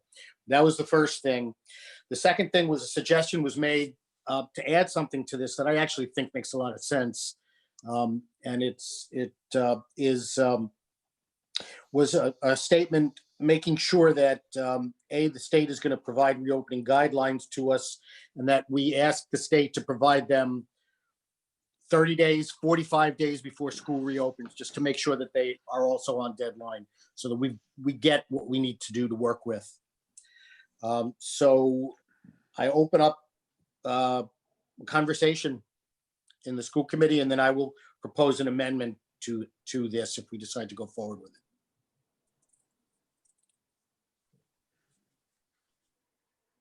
I would just like to say that I think this is a wonderful resolution. I think we have seen, unfortunately, over the last several months of this pandemic and the impact on our school district, that, the trying to get direct guidance, timely information from DESE has been really challenging. When you give guidance, 10 days before your traditional graduations at high school, they finally come out with something, just trying to get them to make decisions about closure, remote learning, authenticated learning. I mean, it's been really, really challenging to get concrete information out of DESE, and it's been very, very frustrating, I know, for the administration, for parents, for students, for all of us. So I think this makes a lot of sense, and I'm hoping that every school district across the Commonwealth does sign these resolutions, and that our organization does push DESE to come out with something. I mean, I know it's hard because we don't have concrete information, but at least tell us you need to come up with 3 plans. You need all in, hybrid, or remote. It may and give us some links or some guidelines. Use Maryland's plan as a basis to start. Never knowing where we're going, what's going on. I mean, I think we're very fortunate that we have such a strong superintendent and assistant superintendent, principals, and leadership team that have, been able to carry us through in a very, professional way, considering they had like 2 weeks to figure it out. I would like us to have a lot. I mean, now's the time to give them direction to plan for the fall, especially if we have to do any kind of remote hybrid learning. And so I fully support this, and I think the timeline is really critical. Thank you, Bruce. Thank you. Other feedback? I do like it. I didn't even know about it until it was in the packet. Do we know historically, does something like this between the schools and the state actually work? Like I would never say to not do this. I think it's a great idea, but by us saying, hey, you can't have any unfunded mandates, do we think that they would actually say, well, these guys really mean it, they signed a thing? You know what I mean? Has anything type of funding happened that we deemed, or any other district, if everybody has reference, that something needed to be done so badly that a petition made the state kind of like check themselves and say, hey, you know what, you guys are right? If I could just add one piece to that, Brian, that there is, state law that says that they aren't supposed to issue unfunded mandates. And that's why we have, Suzanne Bump as our auditor, who does evaluate new laws, regulations in terms of them being unfunded. Now, This is an unusual time we're in, but I do believe that, there has been CARES money, there has been funding that's supposed to be there, but, if we've got to double our buses, we've got to, don't change schedules of teachers or any of those things. That's all involves finances. And so we clearly, need to take a stance on this and again, work with all of the advocacy agencies, Mass Municipal Association, the school superintendents, the teachers, anyone we possibly can to push this forward. Yeah, I All mean, right, Brian, thanks. I would say that it's hard to say whether it makes a difference or not. You're certainly letting them know what the concerns are, and you're better off than not letting them know. Right. Is it going to Sure. make a difference? I don't know. We can spend 3 minutes on this, going through it, approve it. We'll get it typed up. We'll send it over to the city council if they want to add something to it. And then maybe it'll have an impact, maybe it won't. But it's in a sense, it's a representative democracy, and we're a school committee that represents a very significant portion of the city's budget. And I think that we need to act in a very affirmative way to protect the city's budget as well as our own. If we're going to get slapped with unfunded mandates as a result of this pandemic, I think we need to let the state know that we don't think it's a great idea. So I'm a little torn. As a member of the school committee, I understand this looks great, and I think this would be good for Newburyport. But I think across the state, two things come to mind. Number one is equity, right? If District A needs an extra $200,000 to open, and District B needs an extra $6 million to open, is District A going to be okay ponying up that money? Like, are we going to further skew Chapter 70 and whatever other resources they can dig into to fund this? Because small districts, in the west of the state, or wealthy districts outside of Boston, could probably swing this for not so much money, whereas bigger urban districts, Worcester, Lawrence, Lowell, Boston, this is going to be a nightmare to try to fund.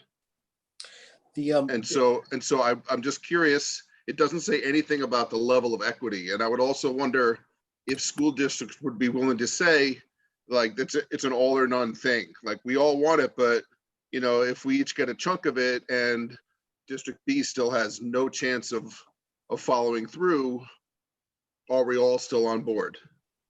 That's my one concern. The other thing is, if we send the state an ultimatum, the governor and the commissioner could be like, you know what, you guys are totally right. Schools close next year because we can't afford it. You guys want everything. You guys want everything funded? Okay. Everything can't be funded, so we're not going to open schools. We can say the same thing about special education. We want no unfunded mandates. Perfect. No unfunded mandates. Special education's gone. Like, it's a kind of a slippery slope. Sending this isn't an ultimatum because school committees have no real teeth on this. It's just like a public opinion poll with a couple, formal signatures on it. But we do have to be careful. We don't even have to be careful. We just have to realize that the flip side of this doesn't look great, right? Because we all know that they're not going to be able to fund everything that all districts need. But can I just respond to that, Dave? What is that? How is that different than the inequity with the Chapter 70 formula that was established in 1993? Well, because we've accepted putting up with it. That's why. Well, no, we haven't. We've written letters, we've petitioned, we've advocated with our legislatures over the years. It just took forever to change it. But I don't see any difference in that. And I think that us, stepping up and saying that, these, if there are extraordinary costs, that there can't be unfunded mandates. And, I think they have put money out there so far, but there has to be more if in fact we end up, in a situation where we're, short millions of dollars to be able to open our schools because of the model that they set up. And I think that's, part of the conversation, that the sooner we get information from DESE, the sooner we can figure it out. I'm a huge fan of that. That's actually my favorite piece of it, Bruce, is that what you brought up, that the timing piece, if we to add that, Sean, can I ask you a question about that while I'm on there? Like, since sports start earlier and the sports are technically under the control of the Principals Association, right? Yep, the MIAA. But the commissioner would still decide whether or not there's a season. Yes, Correct. that's okay. That's part of the fall guideline. So I guess I'm just thinking like 45 days, Bruce, that you brought up, which I personally think is a good amount of time to make sure that teachers are ready to have class and to plan an online or remote curriculum or hybrid curriculum, 45 days for a sports season is like 2 weeks from now. It would end up being about mid-July, so it would be about a month. Right, so, But yeah, yeah, it is a month. right, so it's Yeah. just, that's all. I just wanted to bring up, I mean, I'll vote for it because I always think it's good to raise your hand and speak your voice.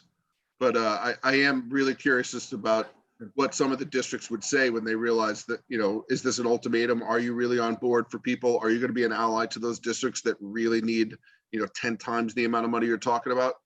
Because they're already struggling and, you know, the population is just harder hit. Yeah, I hear what you're saying. You raised the question about Newburyport and some of the more affluent districts.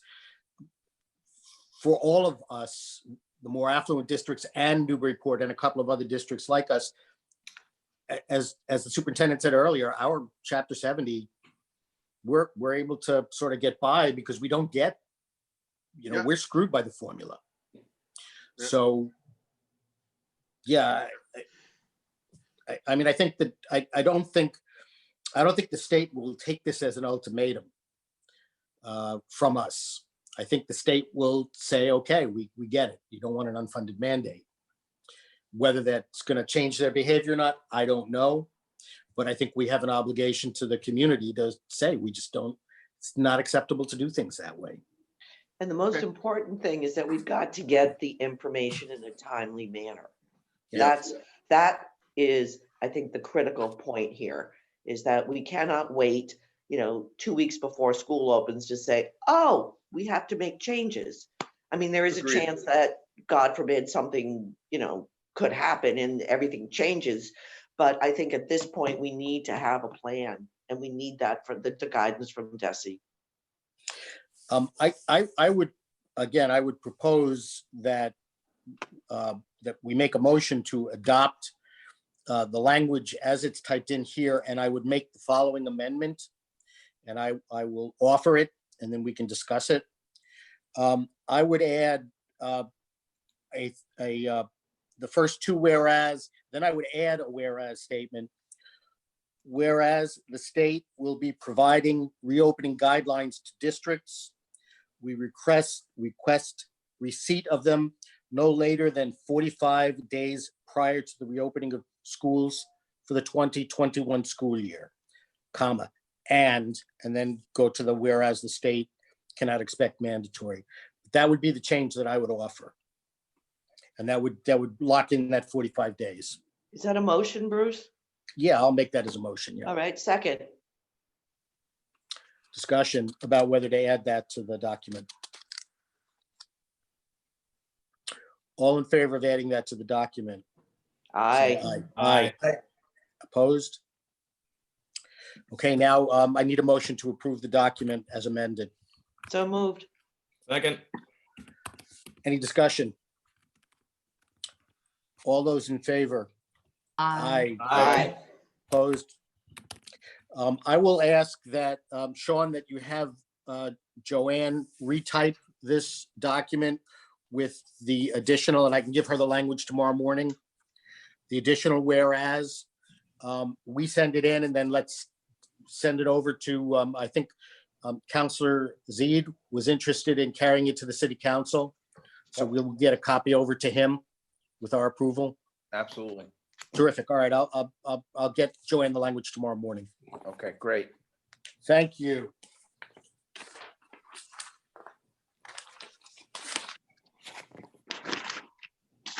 The next item on the agenda is a budget update. Continuation of the appropriation of world language teachers at NOC. I have a possible vote on that. We've asked the mayor to give us an update, and I don't know if Sean or even if Nancy is still there to give us an update. What I can tell you at this point is the city council did approve the continuing appropriation budget that we did include through the summer. Actually, it went in for September, the 2 world language teachers, so that as we go forward in preparation of a full year budget, I think it does make sense that I think it's important that we have the school committee vote to support the world language. It's unfortunate that that study and presentation to the school committee was a little bit behind the budget process, but I think it clearly shows that that 3-year process going forward in terms of enhancing world language is something that has been a real high priority for school committee, for the community, for the council. And I would encourage us to take that vote tonight. We still don't have good guidance from the state.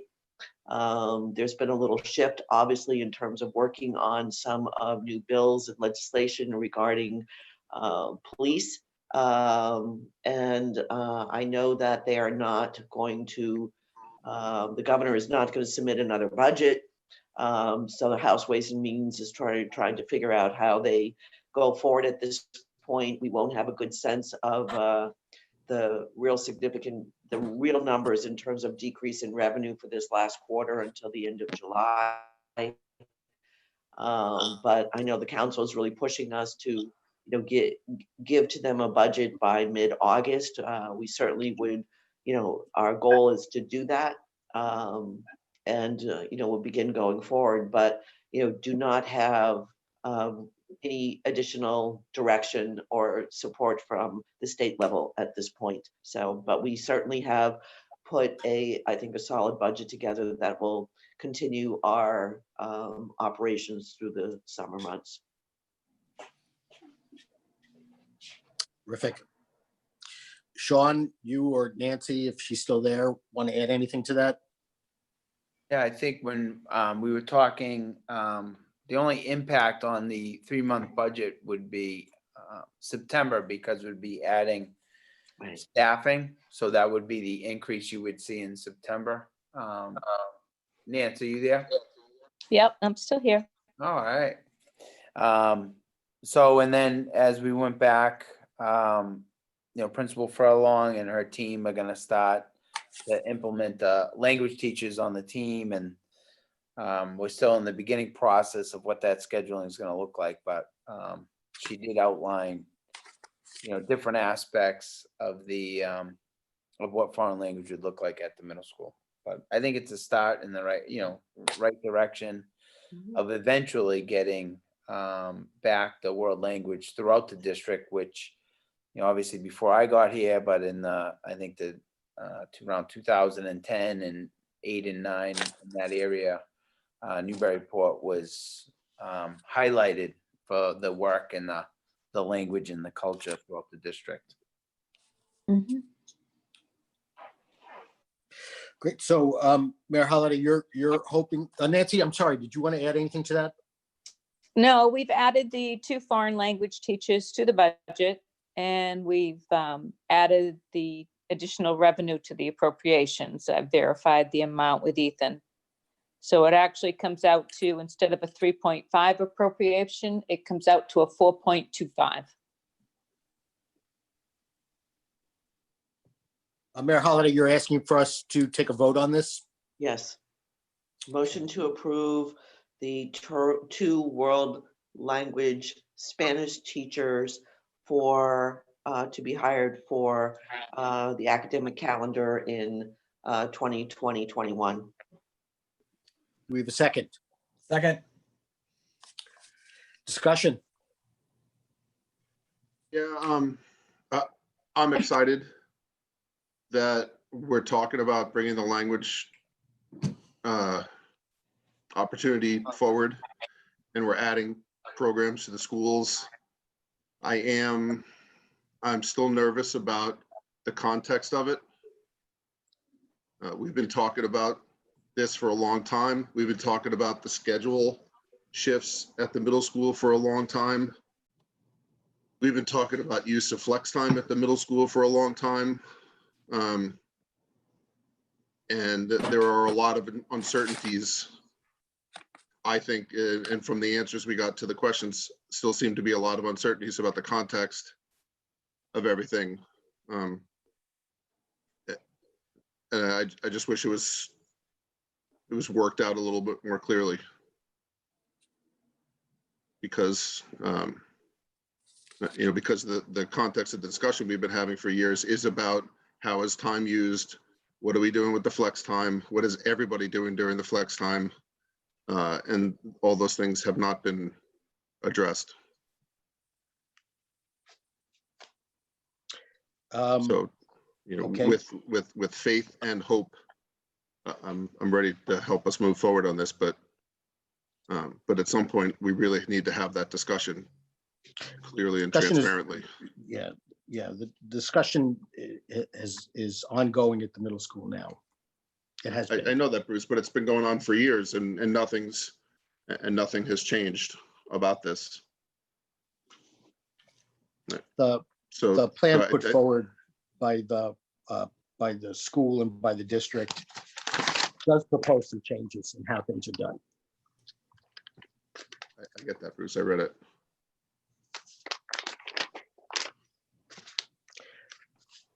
Any other comments from school committee members?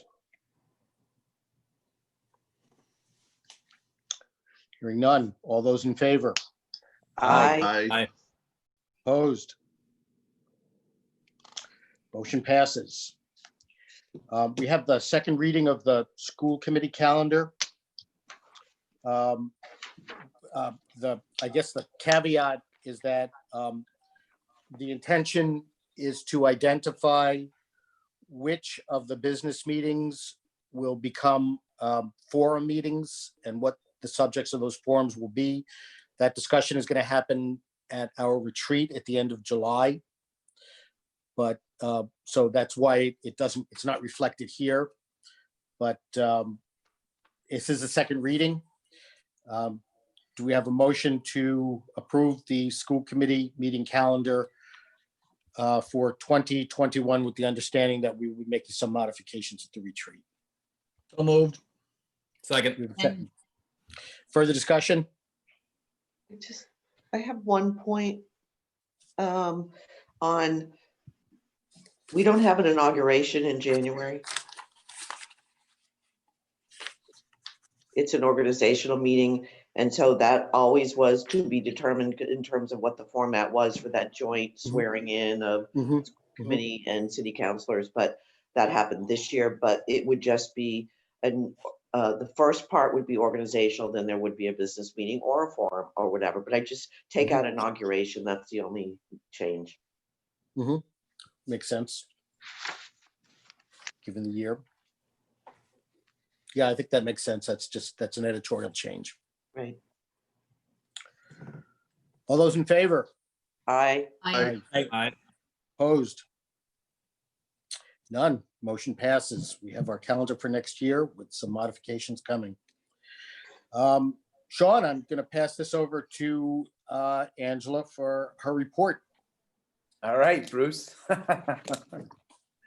This is kind of like the Huntley Brinkley report. I think you were skipping to the superintendents and you forgot about Angela. So.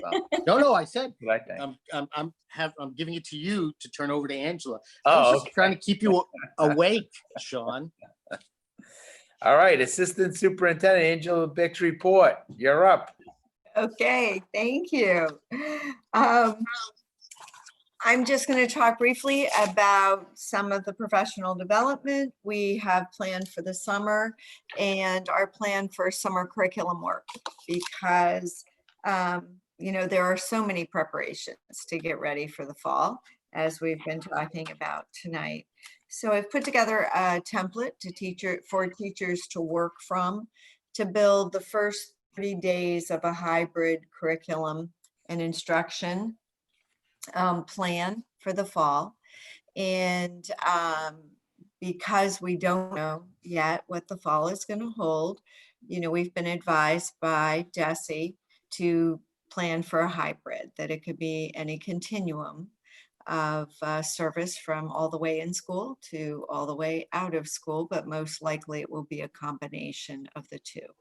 And so we've developed a template for teachers to work from.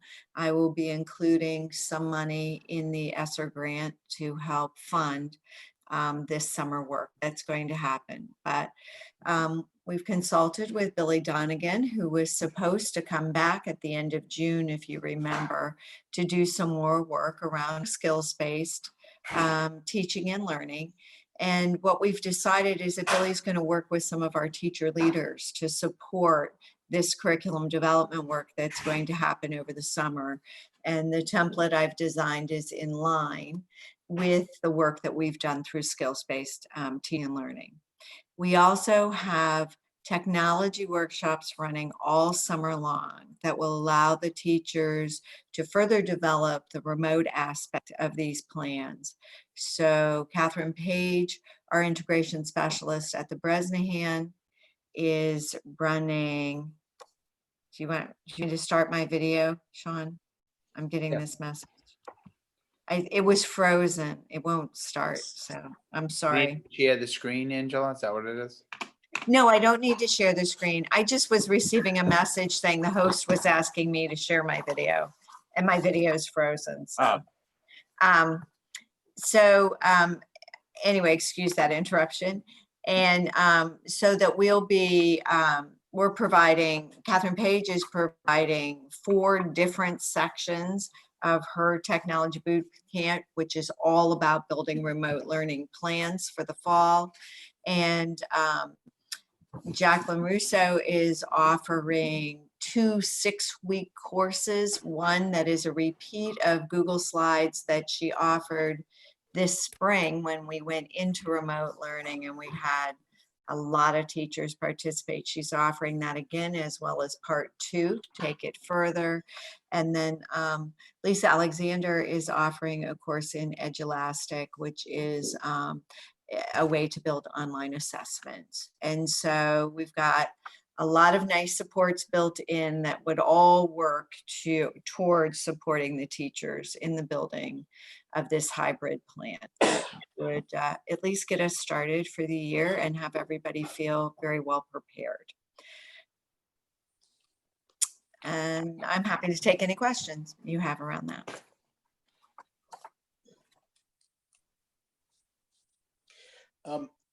Angela, this is Bruce. How does some of this work going to integrate with the reopening planning that is being done that's going to also engage community members? Mm-hmm. I don't know that, well, you know, I think this work when we talk about offering equitable instructional opportunities, I think this work will integrate with that.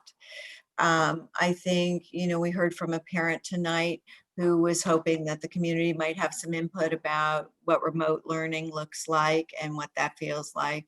I think this could intersect with that way. But really, this is about planning curriculum and instructional practices to, you know, in a full hybrid model, because the advice we've gotten from the commissioner is that, you know, we'll be back to full rigor in the fall, whether we're in school or out of school. So we really have to put into full gear our skills-based teaching and learning practices to allow us to do that really well. Great, thank you. Mm-hmm. Angela, if there are new platforms that are going to be coming home to parents, is there a way to get a primer posted on our website or something like that, so parents know?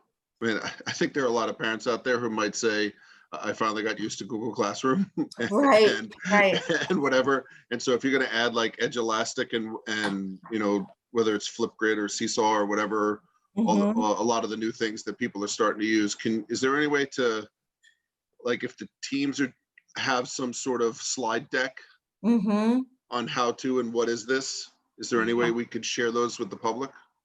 Yeah, I think that's a great suggestion, David. I definitely think that's possible. Yeah, and we don't have to do it in August, but like if it turns out in September, these are the things going to be using.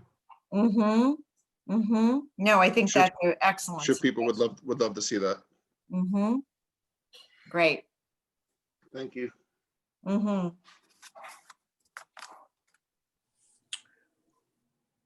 Okay, thank you, Angela. Brian, did you have something you want to say? No. Sean, you're on. All right. Superintendent's report, I just We have, this week, I wanted to go through some of the events that we have going on. So we actually had a little retirement parade for Tracy Hawk today, where the staff and her students drove by in front of the school. That was really nice for Miss Hawk. We have the Fireman Citizenship Award delivery on Wednesday morning. Myself, Principal Furlong, and Chief Leclerc will be delivering those awards to the students. And I get to, like Kramer, I think I can ride in the back of the ladder truck. I'm looking forward to that. The old Seinfeld reference for us out there. The Brez, they're doing goodbye, farewell Zooms for each grade on Wednesday, June 17th. Third grade yearbooks will be distributed Thursday morning, June 18th from 9 to 9:30. And then the senior parade went so well. We had this idea for the district on the staff goodbye wave for the end of the year. So the idea is that's going to start at 10. We sent out a Connect-Ed. I'll do a video Connect-Ed tomorrow to the families. But the staff, faculty support staff will line the streets. And then we'll have the students and the families drive by, and we can give them a little goodbye wave for them to enjoy their summer, to bring out some closure. And once again, the police are going to be assisting with that, with the little parade route as the students and their families drive by each school. So we're looking forward to that. And then after that, the 8th grade yearbooks will be distributed right after the parade from 10:45 to 11:30. And then Pam Keeley, the last day for us for the food distribution. And then our neighbor's table will pick up for the rest of the summer. But big shout out to Pam Keeley, her staff. We bumped that up to 12 to 2 p.m. And we sent that out to families because of the parade. So the whole idea from the senior parade and how we ended that, passing out the diplomas on such a positive note, now we could bring this to the entire district. So we're going to encourage, the students and families, feel free to decorate your cars and a lot of Clipper pride on the 18th. So I think that's really a positive piece to end the school year. I have, what else we have? The remote learning participation throughout. So just so we know, we've been, as I think after the second week, when we went into phase 2, we started to track the participation rates throughout. So the high school regular participation was at 90%. We had 8%, which was approximately about 60 students who didn't participate fully, but they only were focused on certain classes. So we had to make some accommodations for those students. Instead of having all 8 classes, they focused on the classes that we made the accommodations for. And we had 2% that did not engage, but through the work of our counselors working with families throughout. So there was various reasons for that.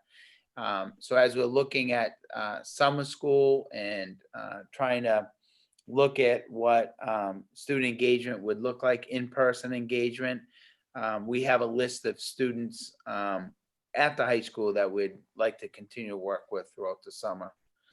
For the NOC, similar, we're about 90%, 50% completed, 9% of all their content level assignments, 100% of contact for all students throughout the remote learning.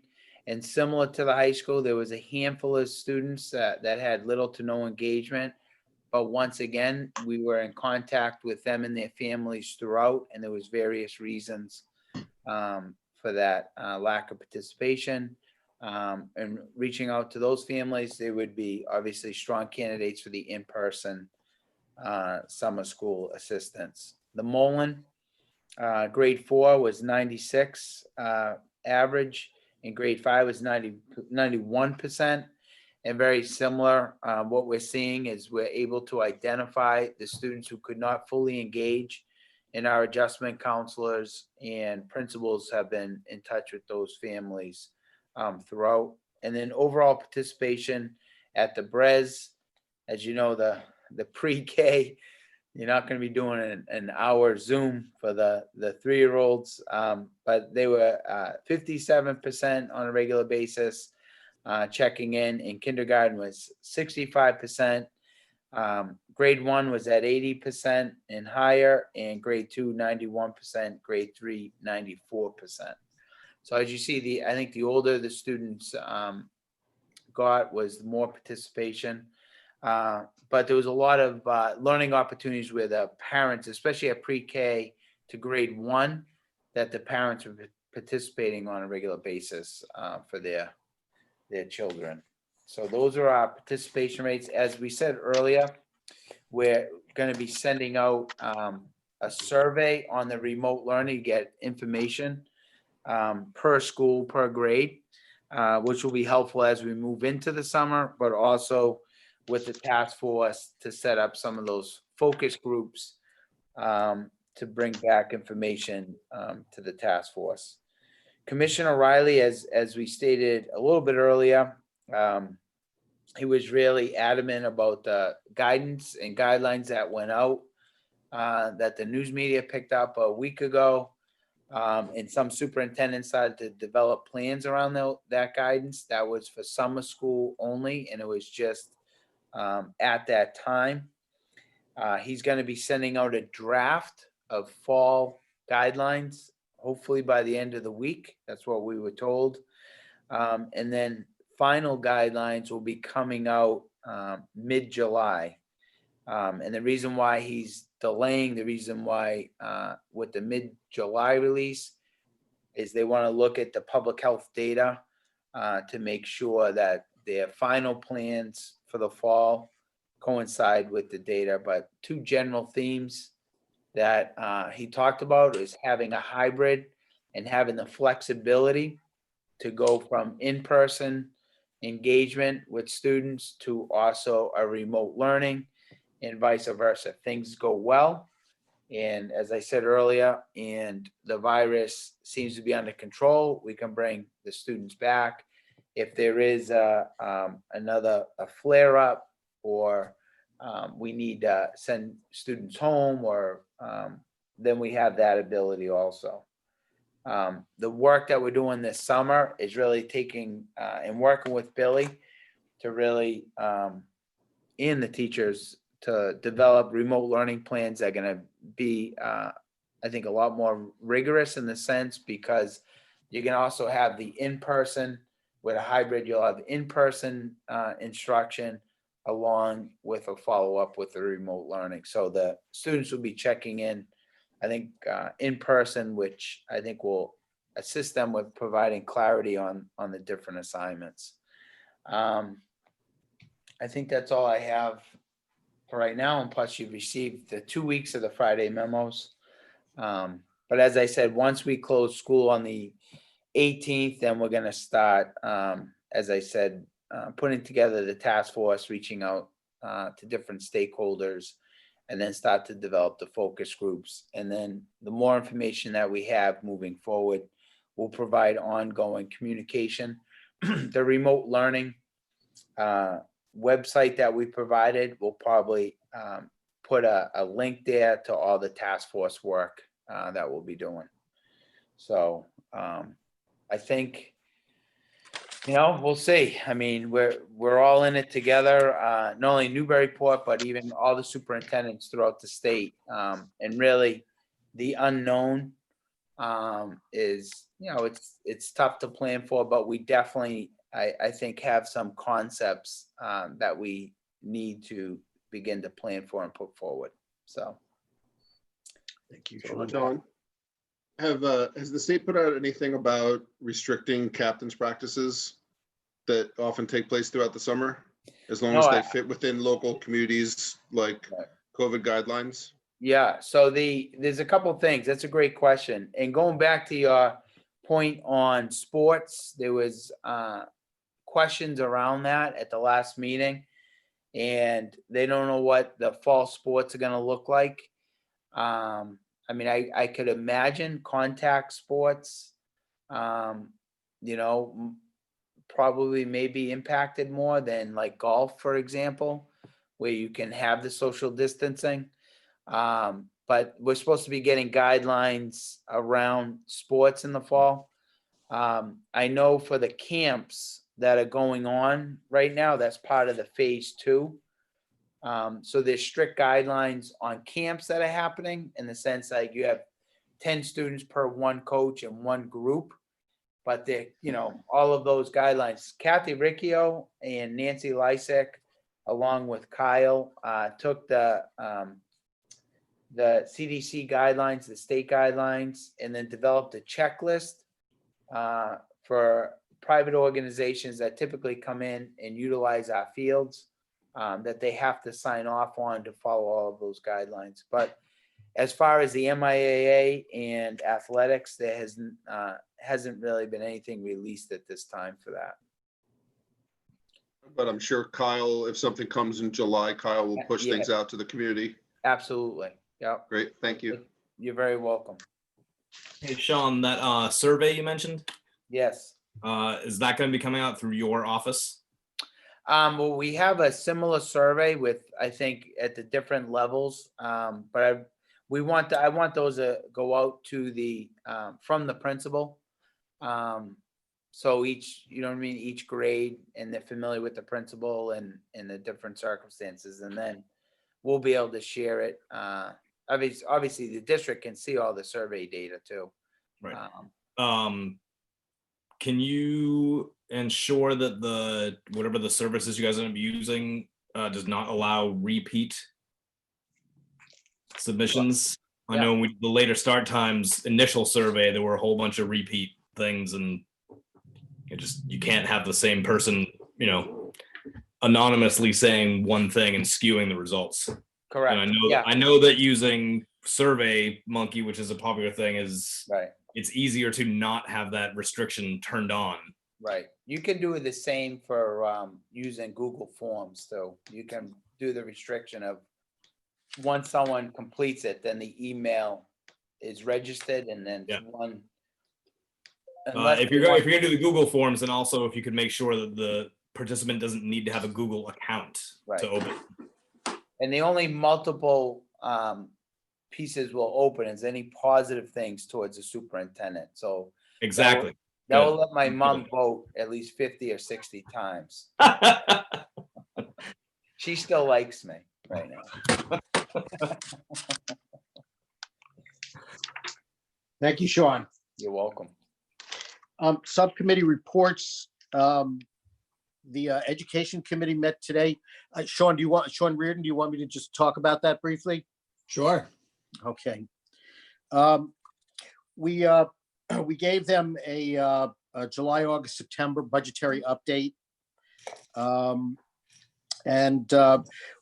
guess the city has voted to waive fees for the use of fields and parks this summer.